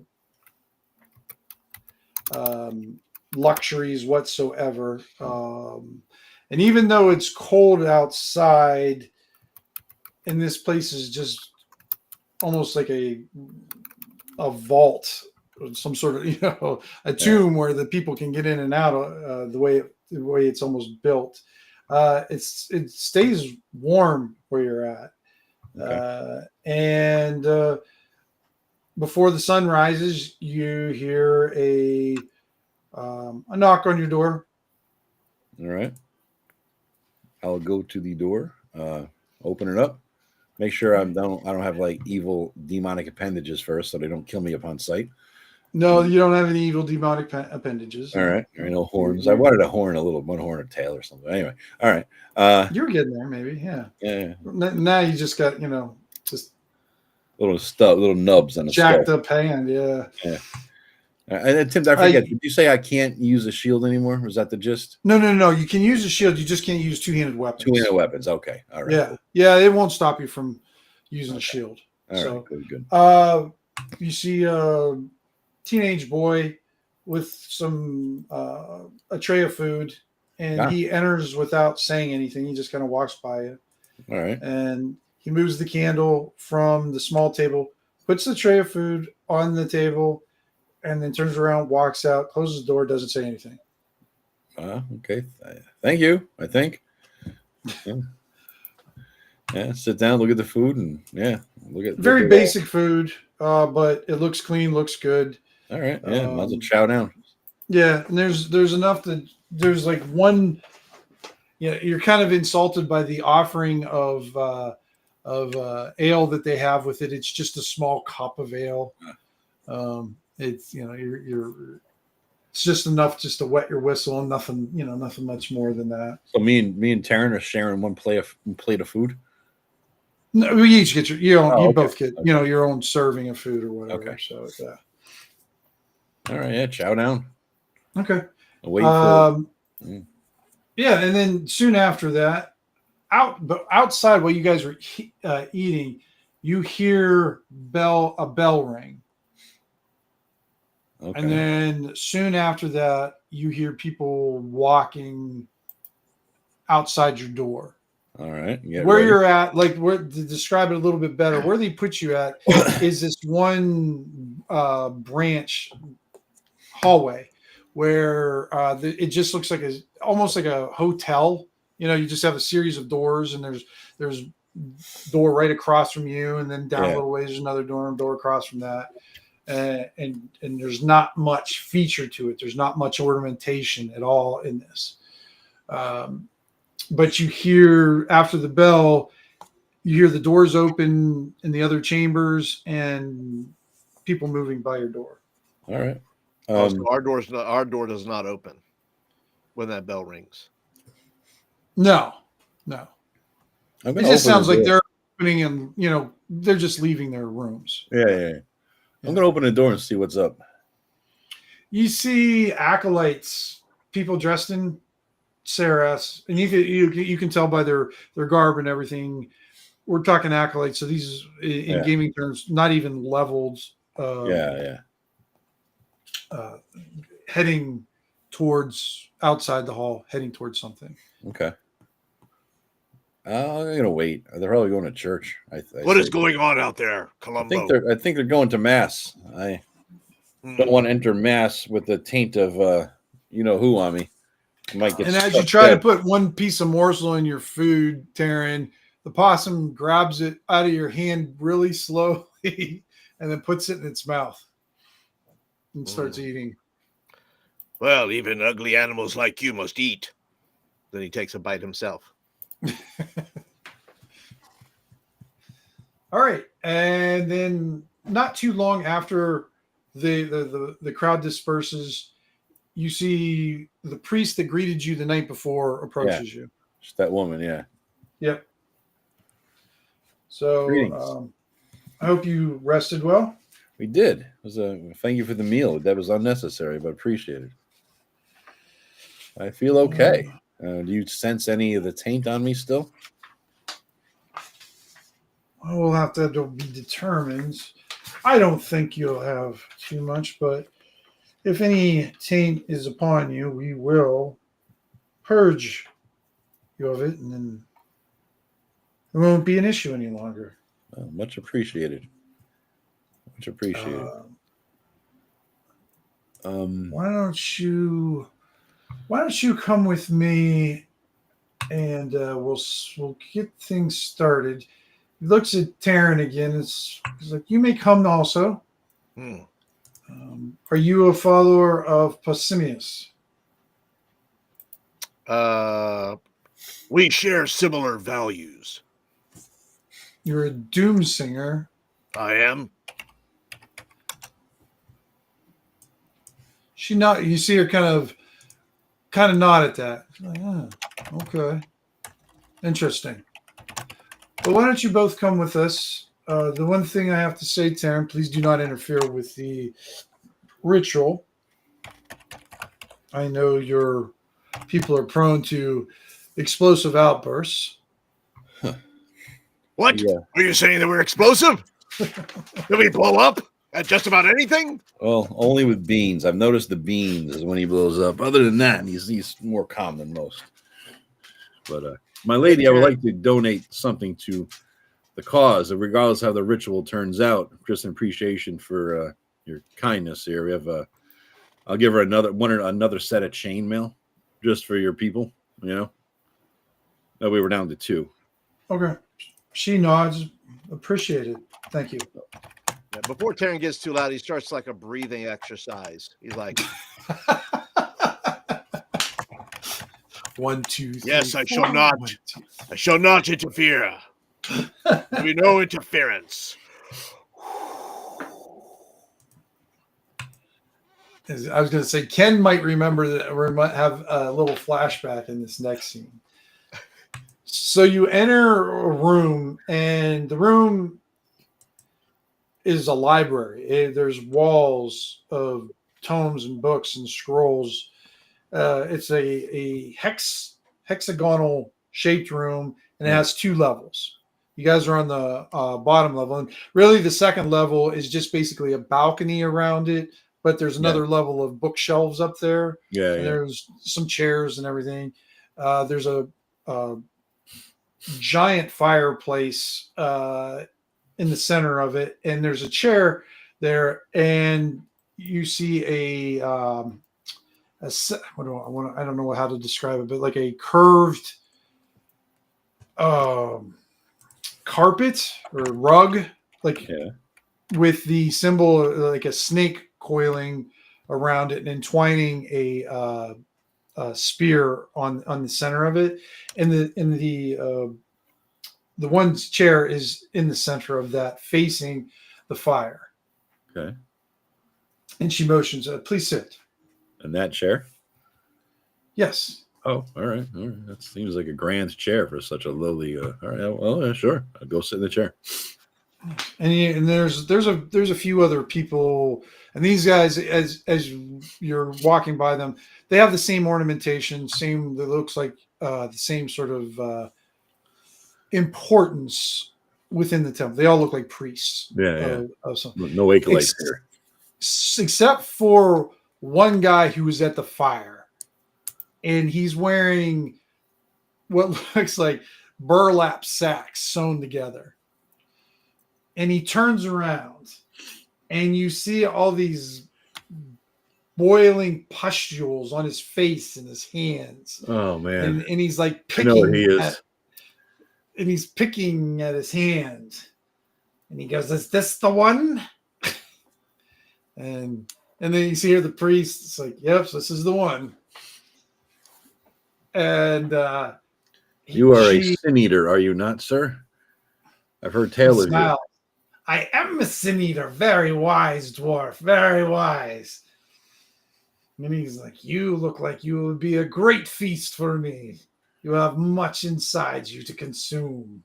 Bless me, Father, for I have sinned. It has been many, many, many moons since my last confession. Wait, are we doing a ritual, or are you going to eat him? Or is that I'm only going to eat the evil parts. And as he says that, you see one of the pustules on the side of his cheek just burst, and you see this ooze coming down his face in a slick kind of glaze.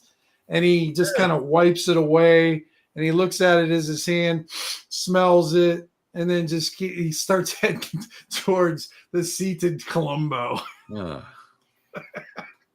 God. Oh, good luck, Columbo. I smelled worse. I smelled worse, Tarin, from you. So I'm ready. That is true. I'm going to step back 2 paces just to be sure. What'd you say, Ken? I said I feel like I need it. I have a sudden craving for a donut. A cream-filled donut? Just a glazed donut. Just a glazed donut? Yeah. Okay. So he gets towards you, and he looks up at the priest. He goes, we begin. We don't have all day. And when he says that, they all start praying. And you hear this chanting behind you. Let me make a quick roll, though. Hopefully you don't get short-circuited right away here, Joe. Whoops. There we go. That would suck. Oh, nat 20. Holy shit. Nat 20. Finally all right. in our favor. So around you, you see this protective circle form around you. That's what you're going to assume. It looks like one of these protective circles that forms around you. Yep. They're on the outside of it. The Sin Eater is on the inside of it. Yep. And the Sin Eater comes up to you and it says, "Where's the ring at?" I've given it to her. And she looks up. He looks up. "Where's the ring you've been withholding from me?" And you hear some grumbling behind you. And she produces the ring and hands it to you. "I told you about this before." And he takes the ring. What do you say? I told you what? "I told you about this before." Oh. and he grabs the ring and he's looking, and you see the ring, Joe, that, how there's like, there's the old stone toad. Yeah. And that, and you see it, he's grabbing it and he's making a fist with it. And the pustules that are on his hands are turning black and becoming more like hard, oozy, and his hand starts turning the same color as what's the remains of your hand. And he's holding on to it, and you see his jaw dislocates, and he shoves his entire fist into his mouth and bites down, and he chews off his hand. Oh, nice. And he's sitting there chewing off his hand while he's looking at you, and he's got like drool coming out, and just gross thing coming out, and he's chewing it, and he looks up, and he licks his lip, and then now he's got the snub of a hand, and he's looking up at you, and now it's your turn. And he licks his lips and heads towards you, Joe. What do you do? I hold my balls with my good hand. And what do you want? He starts sniffing you. And he when he gets down to your ear, Joe, he says, "You can change your mind if you want to." I don't know that there's any real choice in the matter. There's always choice. Yeah, I made some wrong choices. Now I must pay. So you want it out of you then, do you? All of it. I'm not gonna. Are you willing to pay the price, dwarf? What is the price? That will be reckoned with after I eat what I need to eat. What is the price what is the denomination of the price? You. Pieces of you. You're going to eat some of me as the price to get the evil out of me? You let it into you. Oh, let's negotiate the body parts you're eating here. I have use for some of them. It will not be a body part. And you see him raise up his hand, and you see that his hand is slowly growing back. Well, that's creepy. Well, what will it be then? What part of me? He starts. He takes up his little tiny finger that now that you see is like that his hand's about the size of a baby doll hand. Yeah. And he pokes you in the forehead with one of his little tiny fingers. Is this Deadpool? Yeah. It's going to be in there. You want some of my memories and experiences? Well, it does cost a little bit, but I don't charge much. Can I choose which ones to give you? Because I've had some doozies I wouldn't mind getting rid of. I don't even get to choose. You have already chosen which ones you're going to give me. Oh. Then it's definitely the one with that chick that I met. Oh, yeah. Okay, good. Let her rip. All right. So what he does, Joe, is he grabs a hold of you and he puts his mouth on your mouth. Oh, lovely. Oh, yes, this is a flashback.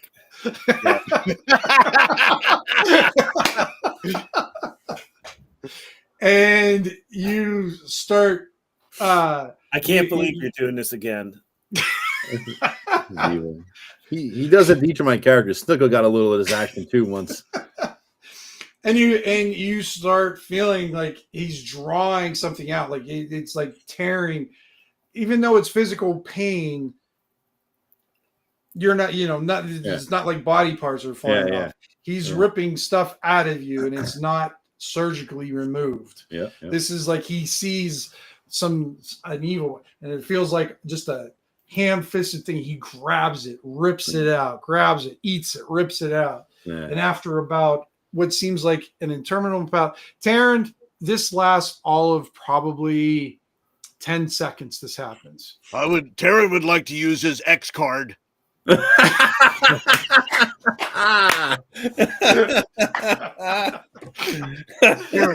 does not feel comfortable with man putting mouth on Columbo. Oh, that is so funny. I One figured, of let me these go days, I for it. got to go through here and just do like, the best of, and just capsulate some of these, those things. Oh, that's so freaking funny. I figure I'm going to do this because I'm not wasting a nat 20. They never go our way that way. I'm not wasting a nat 20. This ritual is going to work completely. There will be no demon left in me. Well, I mean, actually, that's just for the ritual to cast a protection spell, just in case the demon pops out of you and they don't get attacked. So it's really for their protection, not your protection. Oh, all right. So it lasts 10 seconds. Yeah, so you see that this happens. 10 seconds later, you see Columbo is just glazed over. He's sitting in the seat and he just looks. He's breathing, but that looks like that's all he's doing. Tarin asks, he says, is Columbo okay? We shall see how good Columbo is. It will take some time. And he goes, he was quite evil inside. Oh, yes, very evil. But I think there's enough of him left for later. Later? You may take him now. I have finished with him. What do I say? Can I talk to him? Am I able to? You're like feeling this excruciating pain. You're having basically what's happening, Joe, is while this is happening, is you're seeing all the images of when you were interacting with Ostun or made choices because of Ostun or anything related about that, and it's getting torn out of you. Okay. I'm going to go forward and pick him up and put him over my shoulder. And am I taking him out back to our room? Let him rest for a couple days. We will make sure he gets fed and the proper drink. And in 3 days' time, I think he'll be ready to join us again. Oh, for round 2? Yes, I will keep watch over him. A good friend. A good friend indeed. You might be tasty too, my friend. Oh, no. Not tasty at all. And you kind of... You shall taste my doom! I mean, he kind of poking at some new pustules that have formed, and he scrapes them away on his thing and just sort of picks at them. And you see the other priestess like, yeah, you can take him back to the room, and we'll make sure that you are not bothered any for that duration. Yeah, with a side eye, I kind of look at him, and then I walk out. And he takes his little tiny hand while you're walking out and does the little hand wave at you. Yeah, fun with that baby hand. Bye-bye. Bye-bye. Get yourself some baby oil. So you get back to your room and you find another possum in there. Another what? Possum? Another possum? A possum is sitting on your bed, Paul. Okay, I look at the possum is with me, and I look at him. Mm-hmm. I look at the other possum. They look exactly the same. You did not tell me you had relatives. And if a possum could shrug, it shrugs. So I put Columbo down on his cot, and then I walk over to the other possum. What is the other possum doing? When you put Columbo on the cot, you see it pops off the cot, goes over to Columbo, and sits on top of Columbo and lays down. Oh, okay. I see. You've come to protect Columbo. That's good. Huh. Well, Then we shall rest for the day, I guess. We will sit and I will watch Columbo. Is there anything you want to do during those 3 days, Tarin? Well, let's see. For 3 days, what can I Yes. do? What can I? What do the priests of Sereth come in? Do I have access to any other parts of the temple? Do I? Yeah, the door's open. It's not like they're keeping you prisoner or anything like that. Right. The only thing that happens is once in a while you'll get a kid. Sometimes it's the same kid. Sometimes it's a different kid. Comes in, serves you your meal, and then walks out. Doesn't say a thing. Huh. Okay. While Columbo's in the bed there, I guess for Tarin will. He does not understand. I guess. I mean, what? I don't know. Does Tarin understand what Sereth is about? Do I have knowledge of what it is, or am I? Would I be ignorant? You know the basics of it. Like the basics of Sereth. What you know is definitely a warrior god. It is the god that killed and fought off the demons. Was the head of the demon war and took care of what would be the equivalent of like a demon god. He was the one who led the armies against him and pretty much takes all credit. Even though all the gods are involved, Sereth is pretty much a glory hog and wants to and takes all the credit for it. Okay. And is definitely into order and discipline. It's the antithesis of you, dude. In every way. And that is Right. true. And maybe that's what he wonders. He asks, would any of your priests, warriors, maybe teach me more discipline? Who are you asking there, Paul? Are you asking any of the people in the hallway? Like, I'm just kind of like wandering around going, okay. Yeah, while I'm here, I would like to. Are you looking for an acolyte priest or even possibly a Meridian? Okay. Meridian is their version of a paladin, and they're usually like very stoic. Remember the guy that you almost got in a fight with after you tried to save the guy from? Oh, that guy. The one you actually backed down from. The guys that came up, yeah. When the guy was trying to be cheap when he was giving his sacrifice thing, you kind of backed away from him a little bit. That was a lion, or not a lion, a Meridian. A Meridian. Yeah, that's the name of their paladins. That they're their champions for Sereth. Meridian.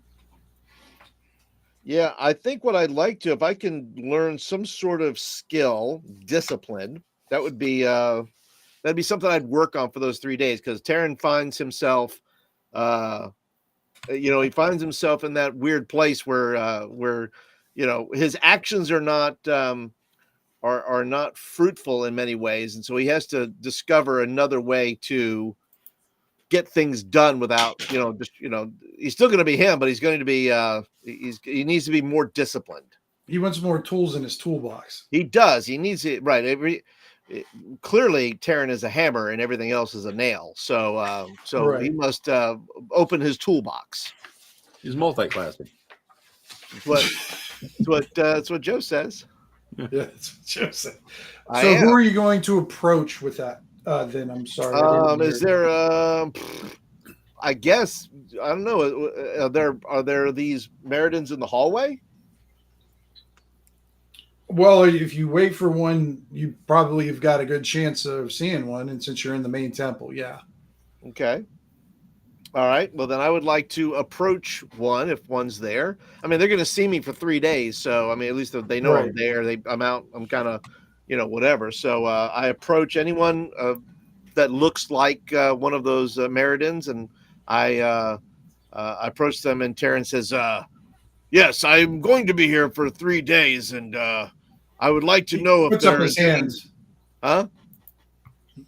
whoever you went to talk to puts up his hand. Yes. Do I know? And he's dressed. This guy's dressed. And he's probably about. How tall is your guy, Paul? He's probably 6'1". Okay, this guy's probably about 6'6". Kind of a bigger guy, dressed in black plate mail. Has pretty much the whole armaments on. He's carrying a black spear that you definitely radiates some sort of aura type magic from it. He goes, "Are you speaking to me without being spoken to?"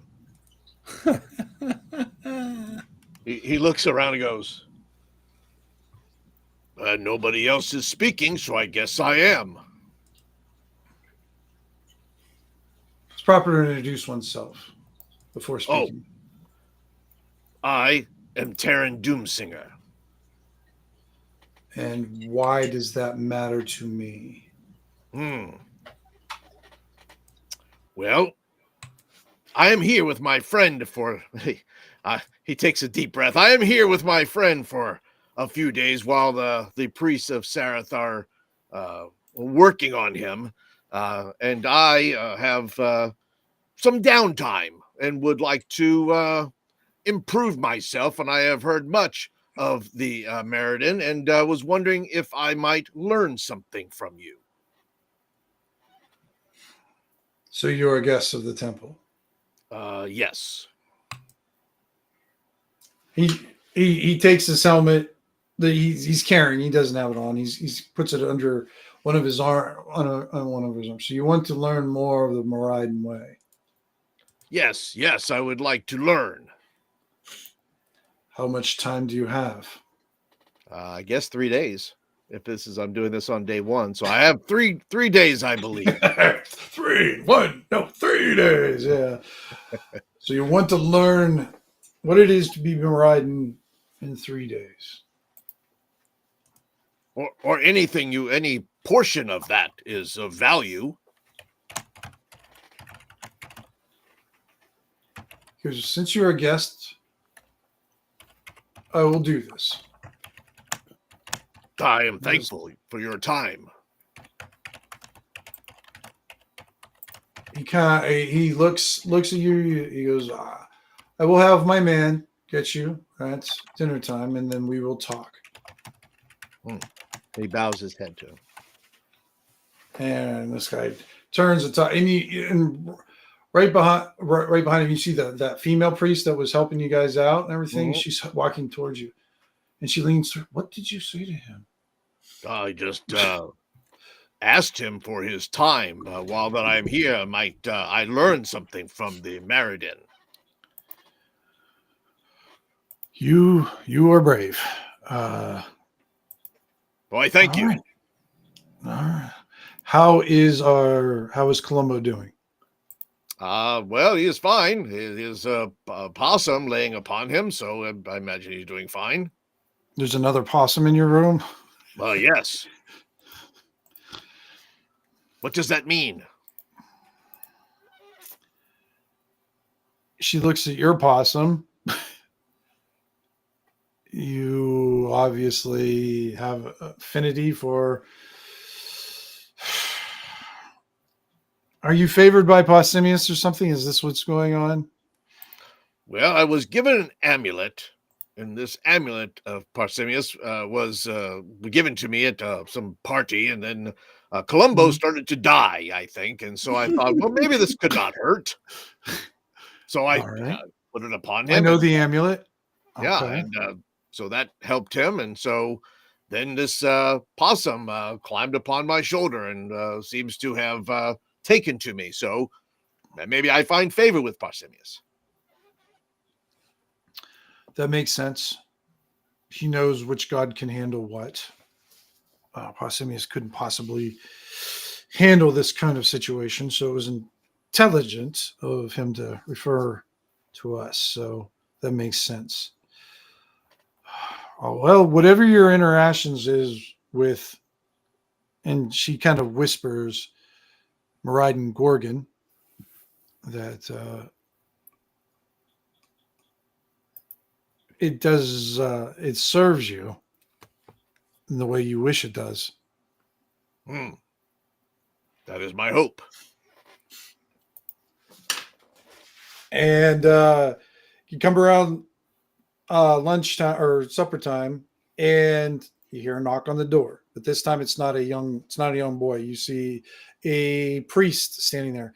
This one's definitely looks like is not as high as up as the lady is.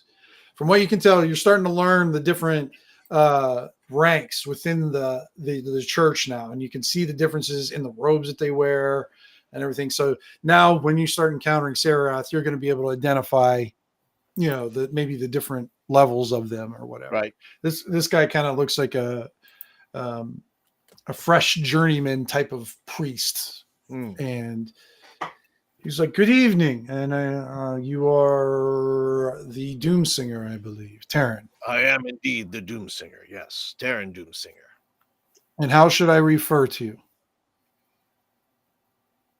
Tarin Doomsinger is fine.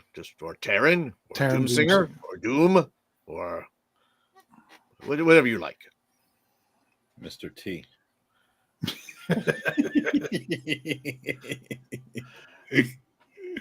He did have an amulet around his neck. That's turned up now. I don't have that anymore.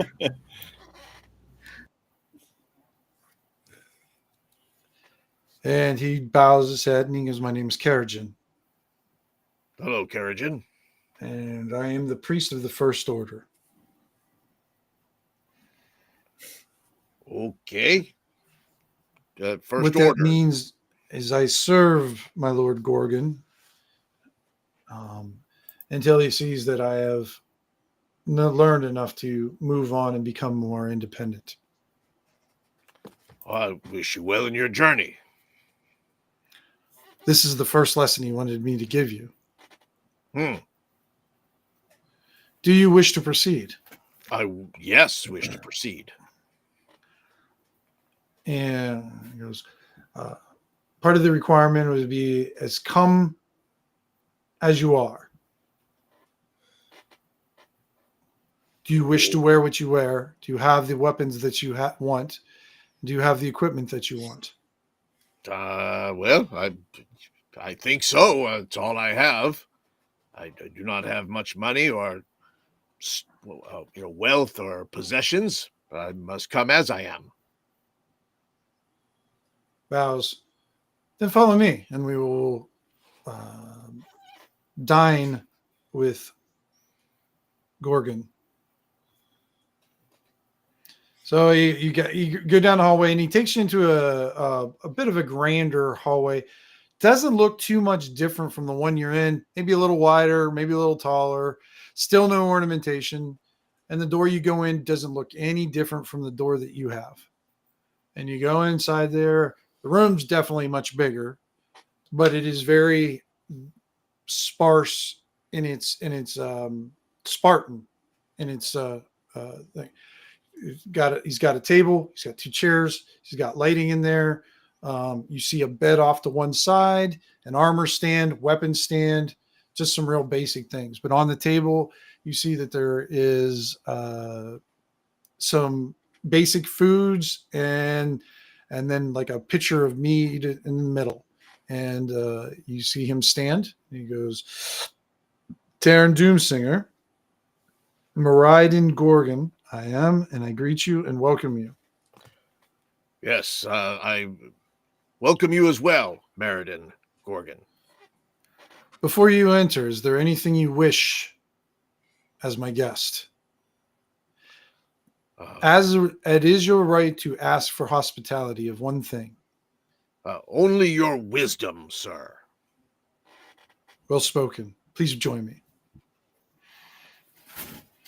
And the priest pulls out your chair for you, sits you down, and you see the priest goes around, starts. Karen is super uncomfortable with this, by the way. I'm sure. Not very comfortable with things being done for him or any of those things. Those are very complex thoughts for him. And and on the table, what you're seeing, Tarin, is you're seeing everything it looks like everything's in a precise order. Everything has a place. the utensils are in the right place, on the right side, at the right angle. The bowls are positioned in such a way, and Meraiden Gorgon says, observe the table and learn. Even our most basic things, we put ourselves into it. We want order in every aspect of our lives. So when the chaos comes, we are the most prepared to take advantage of our opportunities to right this. I see. Yes, very orderly. And he goes, but there is one thing out of sorts. What do you see that is the chaos within this order? Would he know immediately what was out of order? Give him a wisdom roll. Yeah, give him a wisdom roll. Let's see. Okay. Starting to learn stuff.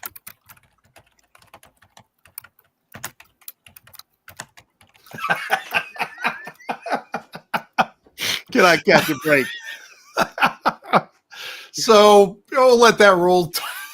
Go speak for itself. Yeah, That's right. He just looks at it and goes, "No, I do not see what is out of order." Well, there's wisdom in that answer. Then I will give you more my time. And he looks at the priest, and he gets up and he walks out of the room, and the priest starts serving you food. And he goes, that went very well. He leans in and he starts serving, gets you a plate, starts serving you food, and serves you the ale, everything. Nothing's fancy. It's all basic stuff, but it's very good. You know, right. everything is made, everything, but very basic. And you see Meraiden Gorgon come back, and he's dressed in his armor, and he's got a spear in his hand, and he goes, now let's see how you battle. Tarin likes that. He stands up very slowly and goes, now that I understand. And Meraiden Gorgon says, we shall see. And he motions you to go through the door. Oh, okay. Okay. Do you have all your stuff? And you go to this small arena. It looks like it's in the middle. It's outside. There's some seating around there, and you see that there's several people sitting here. And you see Meraiden Gorgon look towards his priest and gives him the slightest frown and continues in there. And he stands on one side of the arena and he goes, Tarin Doomsinger, please attack. Okay. So let's see what he's going to do. He takes his axe. Let's see. And he will do a spinning swing. He will just do something crazy like that. He's gonna do a whirling swing into him. Right. One-handed, and let's see what that does. Okay. 18. Okay. Go ahead and roll damage.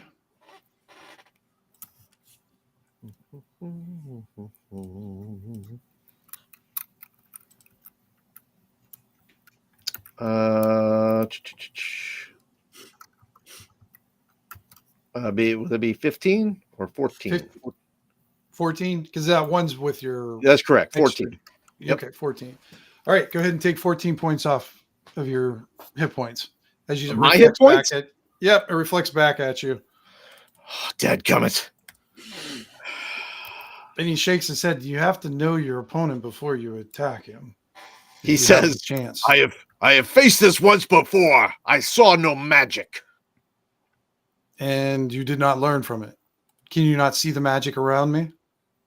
No. No, I cannot. Yeah. He goes, let me show you.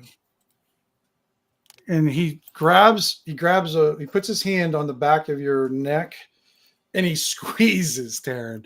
And it's not hard, but it's definitely firm. And he holds up his spear and he goes, look at it. And you feel this power going through you. Let me see if it works though, because even he can screw up shit.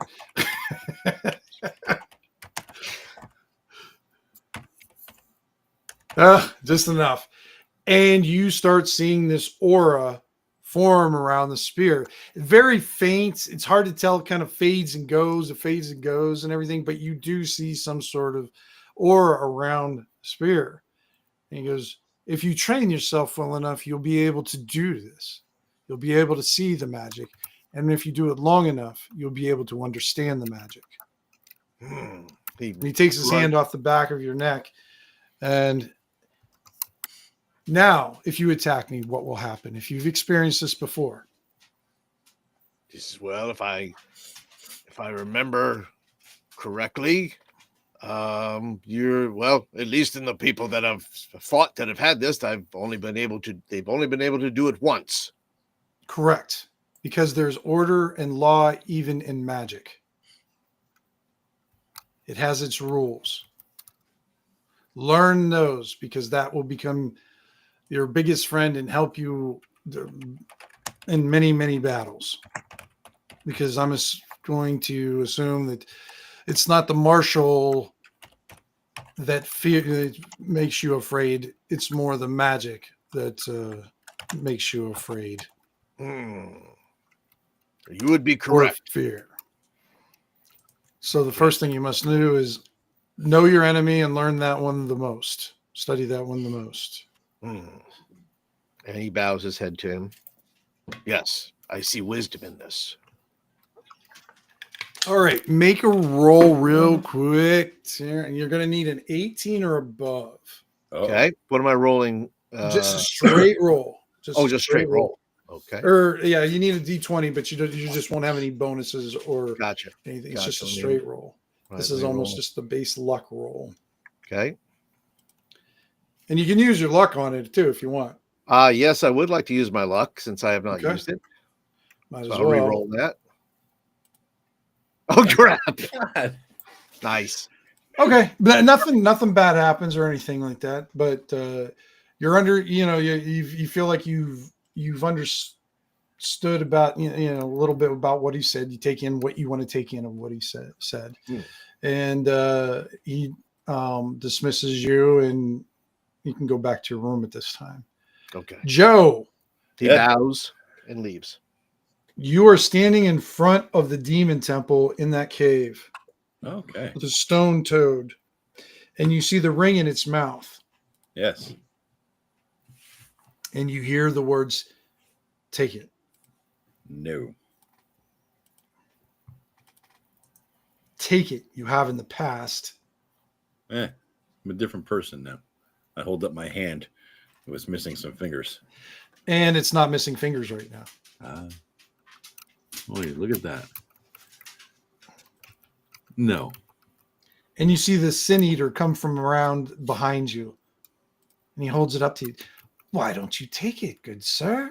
I don't you want have it. in the past. Why don't you do it again? You can eat it again if you want. I'm good.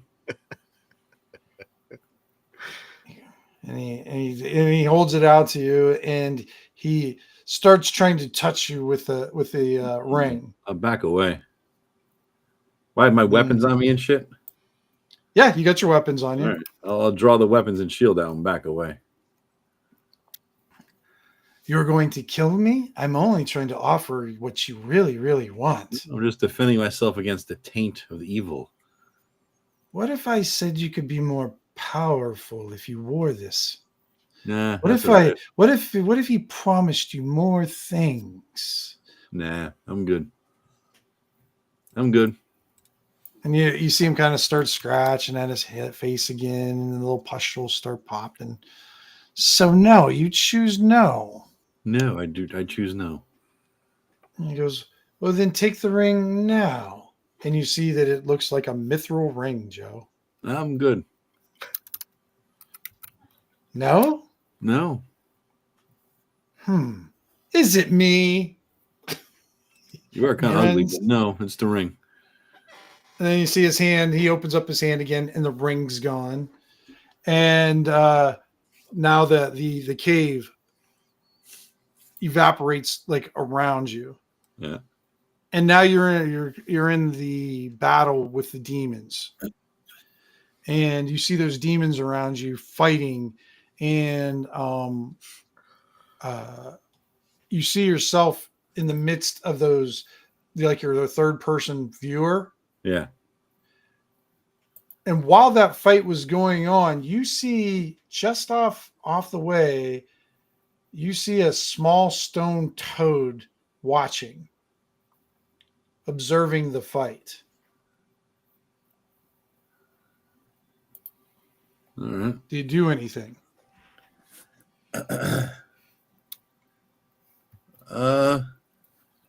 I walk over to the toad. Imagine I'm immune to the getting killed in here, right? Or something. Yeah, as you walk past or walk through, you know, like some of the stuff it's almost, you know, or it's unsubstantial. You just pass right through it. Nobody seems to be paying attention to you. This is all right. Then I'm going to walk up to the toad. And the toad faces you. All right. Stand above it and say, this is a trick I learned in this combat. Exactly. Actually, I whip it out and piss on the toad. Be gone, toad. So you piss on the toad. That's what I think of you, toad. Be gone. It's called the Tarinator.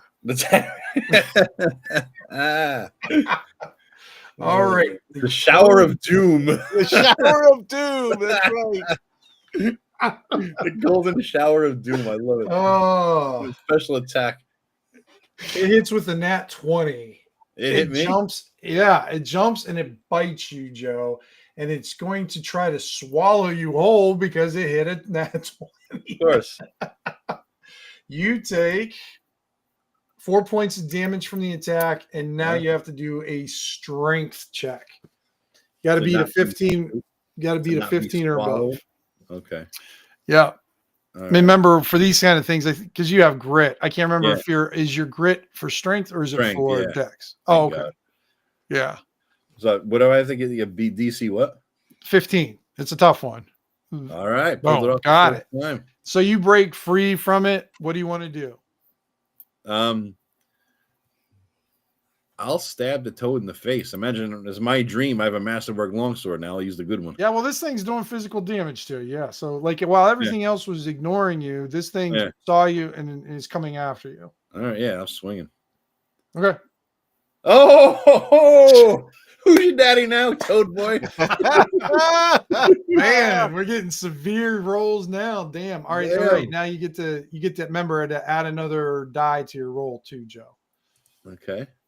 12 plus, is that one the other die or something? I don't know what oh yeah, it is your other die. Yeah, because it's another D8. So 13. 13 points of damage. That's still pretty damn good. All right. It's still up, but you took a chunk out of it. And it attacks again. Miss. Yikes. Well, what you hear, it looks like it was trying to do something, but you're I've heard that many a time. It's the Dremont effect. you know that smell well. The golden shower of doom and the Dremont effect. Now that's right. We've gotten. All right, go ahead and do your attack, Joe. All right. Oh, bitch. That definitely hits. Go ahead and do another 10 round.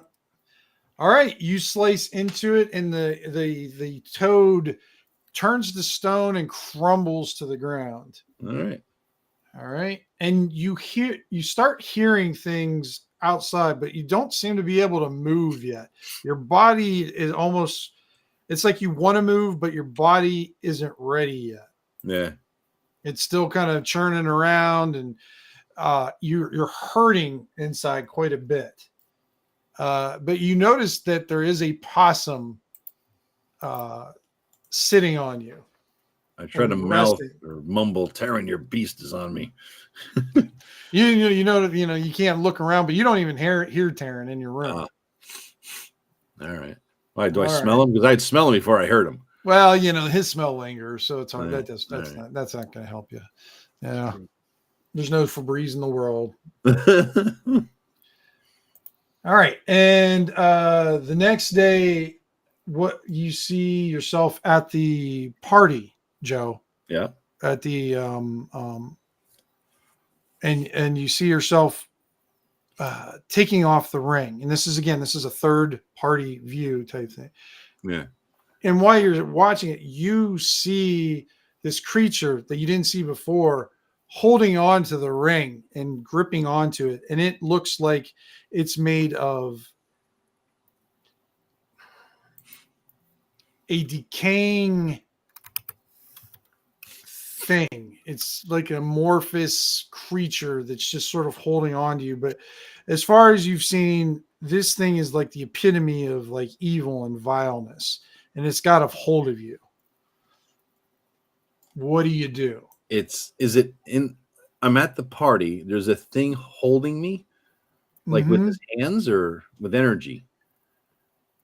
With its hands. Okay. It's holding on to you, like in your hand and everything. Oh, it's holding my hand, but the ring is on my hand still at this point. Right. Okay. I'm gonna strength check to break the free of it or something, if that's a thing I could do. It's not on the hand that you have now. This is it's holding on to the one you were still at the party. You're watching this as a third party observer. I see. Okay, okay. All right, then I'll walk up behind it and backstab this shit and thing, or whatever with my sword. Yeah. Free it of holding me. Okay. Mm-hmm. Yeah. Any bonus to attack because it's like from behind or something? It knows you're there. All right. Okay. And it is basically, let's see. 14. 14. That hits. Yep. All right. That's what you need, actually. 11. 11. Okay. It goes through, but does not. What are you attacking with, Joe? The masterwork longsword. All right. It doesn't seem to do any damage. It's inside the creature. All right. And it turns around and lashes out at you, but it keeps one hand on the ring. Okay. All right. And it strikes out at you and completely misses. And go ahead. What do you want to do next? I'll let loose the grip on the masterwork longsword and draw the hard silver bastard sword one-handed here. You okay? Swing that. All right. Go ahead. 21. Yep. Go ahead. Do your damage. Whopping 1. However, you see it you get a reaction from it. Can he use his luck point in his dream? What? Yeah, of course. You can use it at any time. I was going to say, you can use your luck point in your dream if you wanted to do more damage. Let's see what it does. Let's see what happens. What's the reaction? Oh, it goes after you this time. Oh, all right. It lets go of the ring and attacks you. Let's go to the ring. That's a good thing. Yep, missed both times. All What right. are you AC 20 or 19 right now, Joe? Well, if this is my fantasy, I got the masterwork chainmail on, so I'm 20. So, well, I mean, you're still wearing the stuff you had when you went into the. oh, okay, then the 19. stuff. 19. 19. Okay. Yeah. Okay. So right. you see it lashes out at you, and when it slashes out at you, part of it detaches from itself but misses. Okay. Another swing then with the bastard sword. All right. 19. Good grief, you are determined. 7. There you go. Still up, but that definitely takes a chunk out of it. You see the part of it. I guess the best way to describe it is almost like venom. It's kind of got a gooey little venom in it, and like while your masterwork sword kind of got lodged into it and kind of stuck in there, this thing just sliced right through it. Okay. Is the sword still in it? My masterwork sword is still sitting in this thing? Yeah. Okay. All right. I definitely want that back. This guy ain't getting away. Gosh, this thing.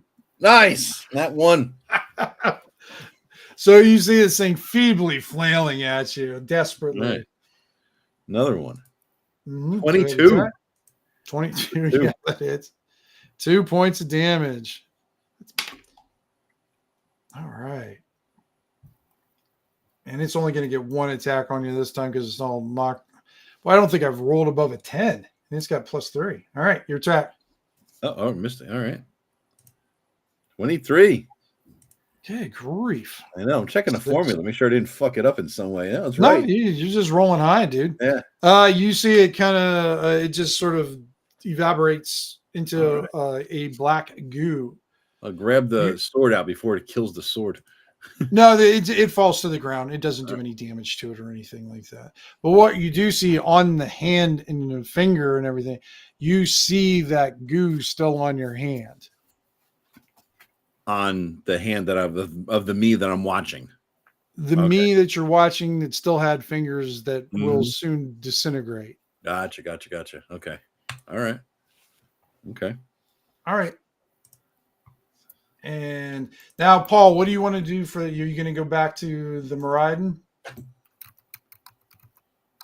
For day 2's lesson? Karate Kid?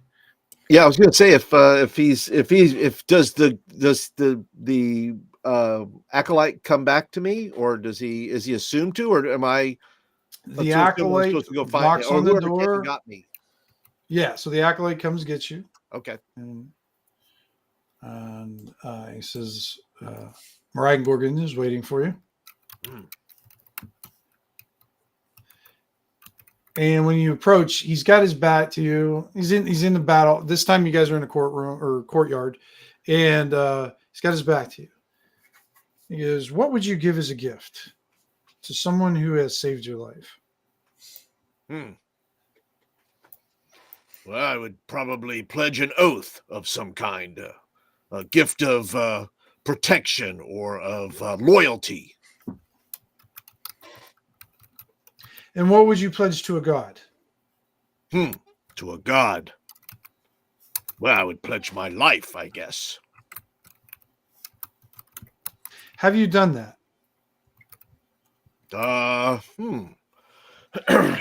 Well, to Ramla, possibly. I've given myself to the doom. You've given yourself to the doom. Yes. Is that enough for you? It has been thus far, but clearly I'm at an impasse, maybe. Seems like you seek truths. I have known doom since I was young. It is all I have known is doom. And what if I told you there was more to it than just doom? Then I would listen once again to your wisdom. So if I teach you this and I save you, you would pledge your life to me or to Sarath?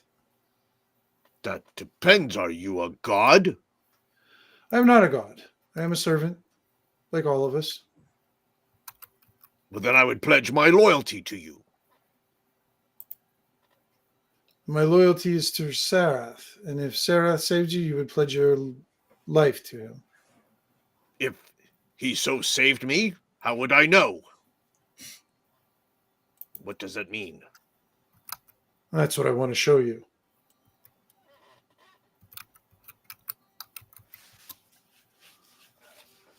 How much are you willing to give?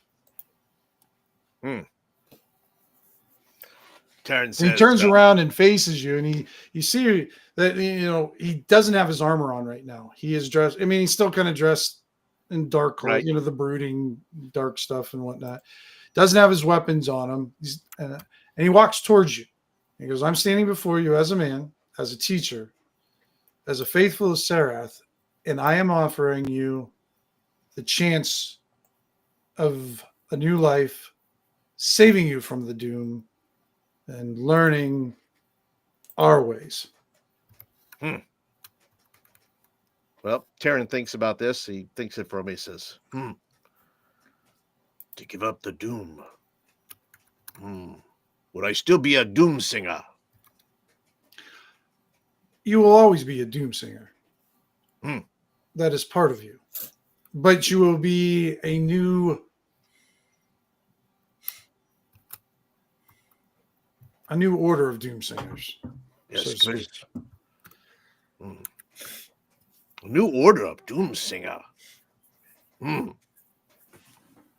I could give myself to that, yes. To be the And what are first. you willing to give? He says. How much were you willing to give for that? He says, listen, if he says, to you, my loyalty, to Seraph, my life. And he nods at that. And you see him take the cloak off his back, folds it over his arm, and offers it to you. Tarin holds out both his hands. And he gives it to you. What does this mean? This means we're going to have ascension in the party. It means, if you wish, Doomsinger, you can become my apprentice, and I will teach you the ways of the Moradin and the ways of Serath. Well, Tarin thinks to himself. He doesn't know whether he wants to say this out loud.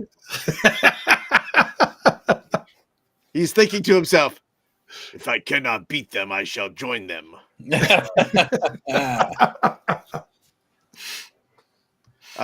He says, I accept. And he hands over the cloak to you. He goes, you will be shown your room, and you will start your training as soon as you're prepared. You may have some goodbyes you have to do, because I'm afraid you won't see your friends for a very long time. I see. Well, if it must be, then it must be. And he turns and walks away. I will see you in the morning.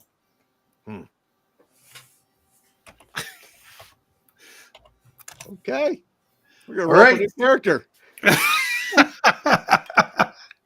Tarin has now become the first recruit that I've had of Serath in all my campaigns. He has the wisdom of -4, I think. That's the reason. He did roll a 0. Yes, he did. Yeah. Yeah. Now, all right, Joe, after a few days, or, next day. How much can you split the party by? Exactly. we're seeing how far, we're taking the split to the party to, the next level, I think. It's not a split, it's a sundering. This is a Death Star level destruction of the party. Oh, Joe, listen, I can pull all over Scorn than anybody else. Okay, that's true. I got 2 children pit fighting. I got Tarin becoming a Meriden. Who knows what's going to happen? I'm spreading my seed far and wide here. And the funny thing is that all of this is just because some 12-year-old redheaded girl beat his ass. Actually, that's his next character. Little Hurricane Annie. Now, you had the midgets. No, you had the people that we first encountered in the Harrowing, where he encountered that as well. And boy, this has happened to him repeatedly. So I think in his brain, he's taken this as a sign. Yeah, right. Of saying, look, that I can no longer I cannot use my tactics any longer to do what I'm doing. It's not going to work for me. Now, Joe and Ken know this pretty well. Maybe Vance or Lesser. Keep that character, because there might become a time where I might say, "Hey, Paul, grab Tarin. We're gonna, do some, Yeah. I'll keep playing and whatnot. Those are a lot of fun. Those are some of my favorite sessions when you do like one-on-one stuff and everything. Is Joe got a big dose of that one year. So yeah, that was fun. And all right, Joe, you wake up and you're feeling pretty good, actually. All right. So you feel pretty good. Possum mommy? Just roll. Okay. First of all, roll a 1d4. Okay. And you want very low. Oh, yes. Finally, a 1 works. Okay. Now roll a d6. Well, 1 high? It's not. Well, I'm thinking you probably do want high. I'm going to use my luck. You want to use your luck? Well, let me tell you what it is before All you right. use All your right. luck. Okay. All right. So let me check something. So basically, it means, I think your third one, you've lost 1 point of constitution. If I rolled a 6, I wouldn't? Then you would lose 1 point of charisma. Fucking hell. Yeah. Yeah. I'll roll It's just 1d6. That just determines what stat gets lowered by 1. I see. So are you doing it 1, 2, 3? Oh, you're doing it by the table. Yeah, I see. Okay. All right. Yep. So I don't want a 1, 2, or a 3. I don't care about the rest. I'm rolling. Right. I'll use my luck here. All right. So you have to keep this one. So whatever it is, Yep. 4, 5, or 6. that's what you want. Yeah. Fuck you. But you know what? 2 is all right because it's an odd number right now. Oh, okay. So is that your dex then? Yeah. Yeah, that's your dex. So yeah, just lower your dex by 1 point. It didn't affect anything. You know what I mean? Yeah, that's because if you would have rolled, more than that, then I would have had you roll the number of times. Like if you would have rolled a 4, you would have had to roll that 4 more times. Oh, Jesus Christ. Okay, nice. Yeah. Okay. Yeah. So you don't really, like I said, you feel pretty good. You don't feel too much different than you did before when you wake up. Yeah. And you notice that the possum is no longer there. Okay. All right. I mean, your hand's still jacked up, but the heaviness and the just darkness that you kind of had inside for such a long time, it's gone. All right. Well, that's good. I feel good. You're like, hey, I feel pretty Is good. that right? It's like that scene in the elevator from what was that? Big Trouble in Little China. When they take the drugs and they're going down for the big fight, and they're like, hey, I feel pretty good. I feel so good. I'm gonna roll for a morning wood check. High is good. Oh, Yes. All right. We're good. We're good. Oh, where's that Doom X card about? And I'm gonna raise that up there. All right. So what we'll do, guys, is we'll end it here for the night. I know it was a lot of scattered stuff and everything. Paul, you decide what you want to roll up, and you can tell me which part of the party you would like to join, whether you want to rejoin Columbo or if you want to appear in the other one. Right. Okay. Okay. It doesn't matter to me. Whichever one, just let me know what you want to make, and right. You can roll up. I don't know if you have something extra or whatever. Do you want him to roll the scores now, Tim, so we can mock in his lousy scores? I think we got time for mocking. I think at least mockery, before we end. Mockery. All right. Let's find out what we're going to get here. So I will. You do like watching them roll live. I love watch. My whole group, all the old school, all my guys. Yeah, we love watching shit rolls. There's nothing better than laughing at somebody's lousy ability score rolls. That is fun to do. Yeah. Okay. Except with you, because you like them for some weird ass reason. I got a 3 strength for fighting. I don't get mad at them. I like playing low score because it's much. I don't know. It's fun. All right, here we go. Roll number 1. 3d6 in order. Is that what we do, or you arrange them, right? In order, and then he can swap one. Swap 2 scores out if he wants to. All right, here we go. 11. All right. Not terrible. 14. Wow. 14 decks. Nice. 11. All right, you're looking not shabby. 9. Yeah. Oh. Intelligence. -1 intelligence. Yep, that's one. It's not bad. 7. I'm going down. Oh, -2 wisdom. Not a cleric type. No. Well, not well. At least and an 8. Oh my god, it's ugly and not so wise. But is 8 a -1 or -2? That's a -1, I believe. Yeah, I think so. Yeah. All right. Well, the upper part's good, and the lower part not so great. So what our 11s are just zeros, right? I think so. 10s and 11s are nothing. Yeah. Yeah. Right. And then on up. So so basically you ended up with a +1 character, or no, a -1 character. Is that right? With all your stats. I guess, yeah. Yeah. So what's the rule for? Do you want to play this guy? Actually, more than -1 because 9's -1 in this system. Oh yeah, so you got -1, -2, -4 total. So you're a -3 character. Now, what you can do, if you want, Paul, as per we can put this into play if you want to. In Shadow Dark, if you get this shit of rolls, you can make this guy a henchman to the next guy you roll. Okay, that'd be interesting. Or do you want to keep this one?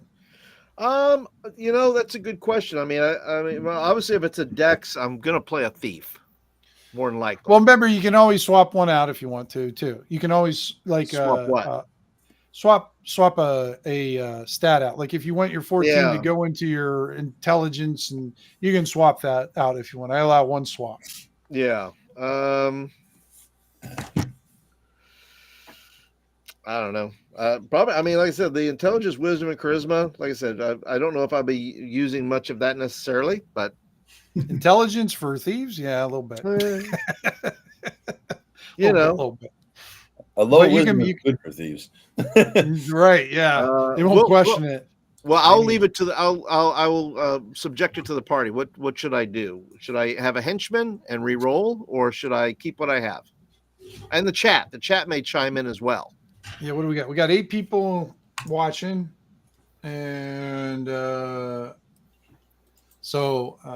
chat. Tell Paul what he needs to do. What do I need to do? Do I need to have or make this?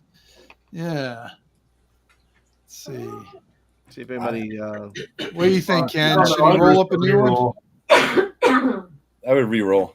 Those scores suck balls, really. Okay. See, now the funny thing is I would absolutely play this character. I would play the shit out of this character. I would play it. That's just me. Yeah, because I love that kind of stuff. I'm still waiting. Nobody in the chat's chiming up here. So do we have anybody watching anymore? Like I said, we got 8. So some of them, I think most of them are, they put on stuff. They're listening to it in the background most of the time. Yeah. They don't want to watch us. Apart from that, I think I'm going to go ahead and just play it. Okay, you gonna play for? Okay, I think I'll just play. All right. I think I'll just stick with my stuff and go from there. What? Oh, Fred said henchman, please. So now, if you're going to go with Fred, you got to go with the henchman. All right, I'm gonna go with a henchman. All right, Fred is a good contributor to the channel and comments on all the videos. So absolutely, right. So I will take. Erudite has some input. It looks like Erudite. What do you think? Choices again for Paul. Yep. What do you think, Erudite? Should he play the guy as is, or should he make him a henchman and roll up a new guy? Because I know Shadow Dark likes that, so I'm trying to. While I know I've been tweaking some Shadow Dark rules. We got Alex. What do you say? In the background, definitely enjoy the game. Thank you all. Oh, thanks, Alex. Appreciate it. Thanks, Alex. Play solo dark here. He's got his own thing going on over there. Hopefully, you're luckier than I am. No, we all play solo in the dark sometimes, dude. Nothing to be ashamed of. It's what we got to, take care of business. Well, I like dancing in the dark. Hey, with Springsteen. Yeah. All right. So I guess I will go with Fred. Fred is. So I'm going to re-roll. Okay. This. So, all right. What do we got? Just remember to keep those scores free. Play it, baby. Roll a dice to determine. All right. Flip a coin. Flip a coin, Paul. All right. Am I rolling a D6? Low is what? Low is I keep it. High is I change it.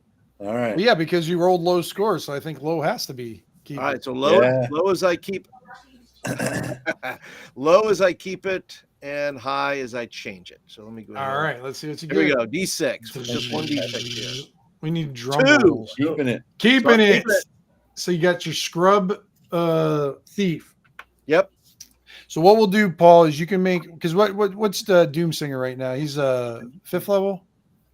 Yeah, he's 5th level, I believe. So what I'm going to do, because you're keeping your rolls and you're doing all that, I'm going to let you start out with exactly what like his level and his experience points. So if he's got 10 points into 5th, the next level, all that could, because you're keeping the original one, I'm going to let you do that. Okay, cool.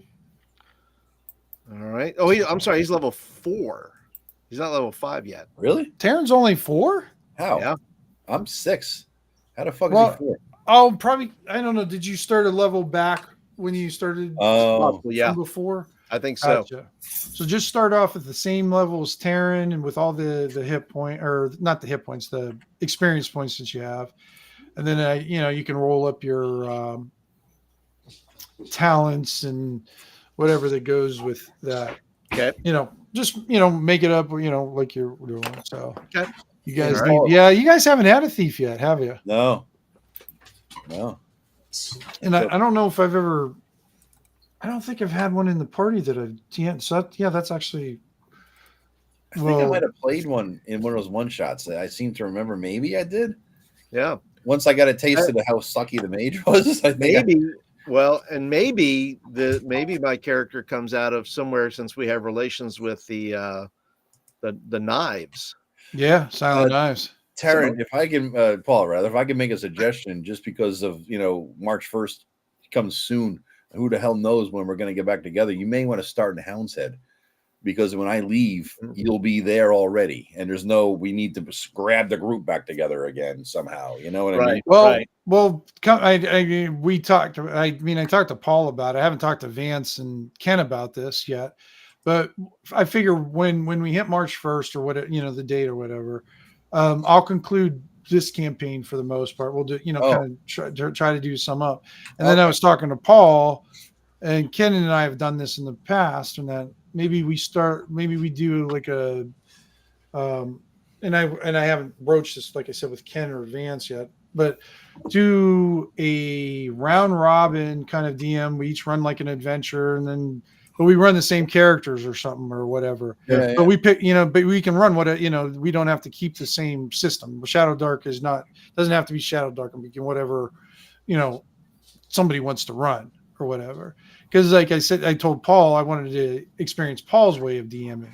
Mm-hmm. And I don't think you've ever run a game for me, have you, Vance? I don't remember being any of your games. I don't think so. I don't think I've run a game for any of you guys on that end. Yeah, so I want to get in a game with Vance, and that Ken and I have done this round robin before, and it worked pretty good. I thought we had a lot of fun with it, from what I remember. It's been a long time since we did it, but and I was telling you about it, Joseph. You don't have any recollection of anything that I've run. Who, you? Oh, yeah. Good grief. Just because I remember the guy in the thing, I just don't remember, and I remember the synapses thing, but there's I don't remember the whole thing, that's for sure. But definitely, I remember big parts of Montport. You ran that one for, I think, 1.5 years, didn't you?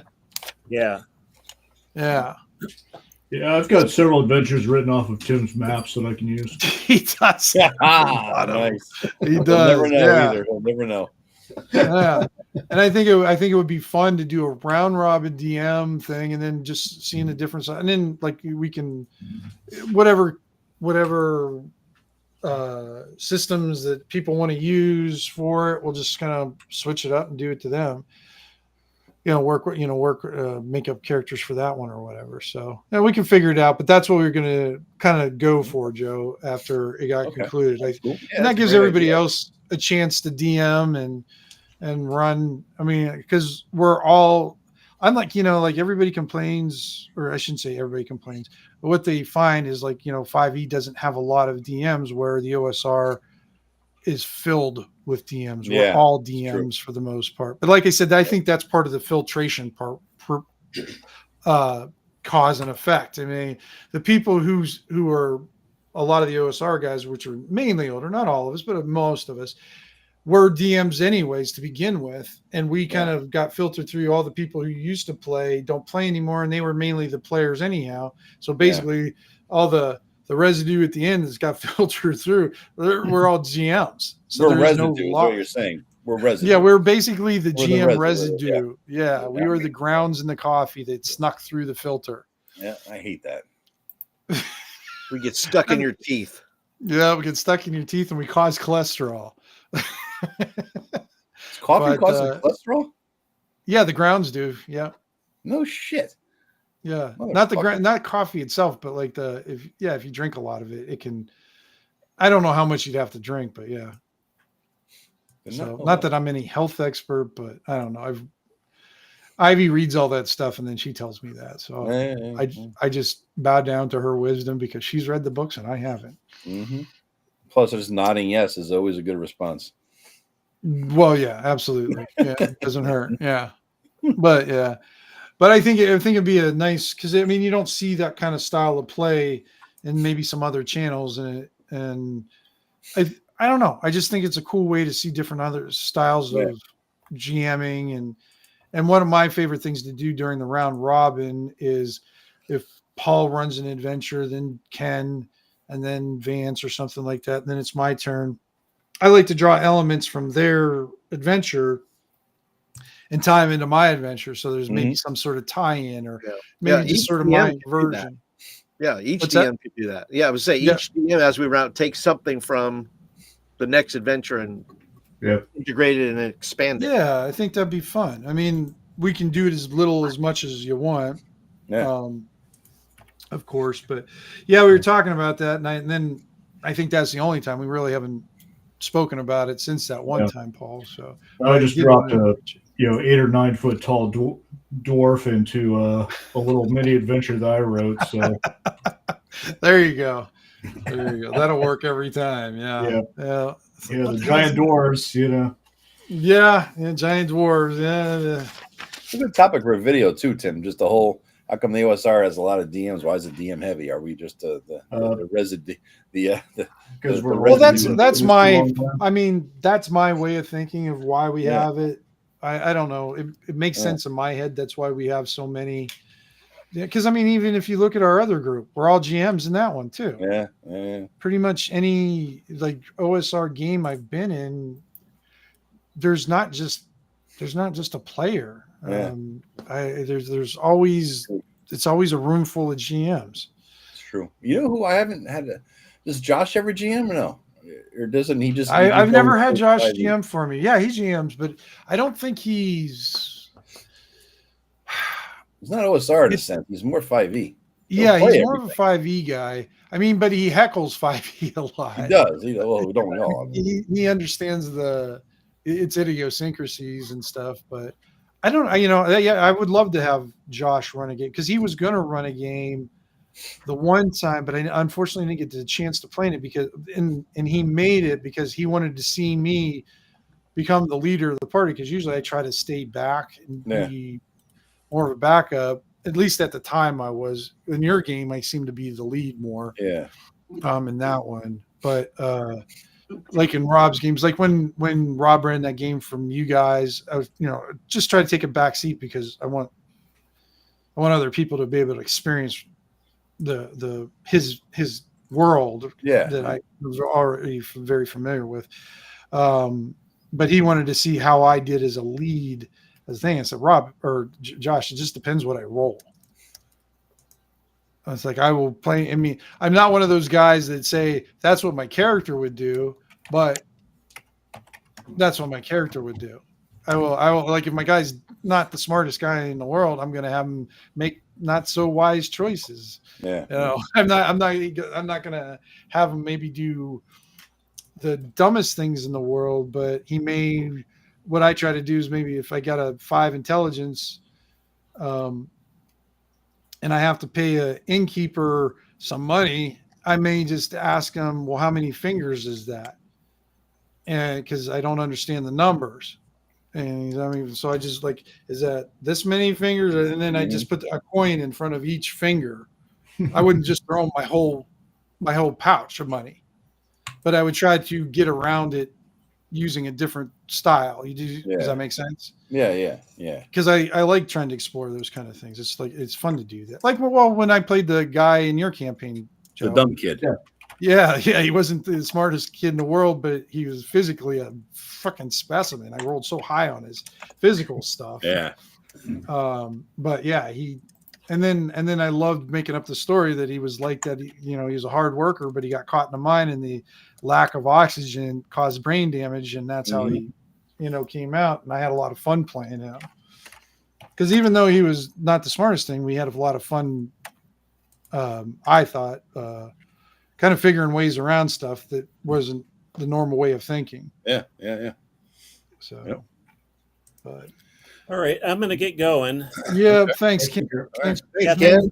Thanks, everybody. Yeah, thanks for watching, everyone. Thanks for everybody out there for watching. Appreciate it as always. Yep. Very Good night, guys. cool. Have a good night, one. everybody. Talk to you later, bye. See ya.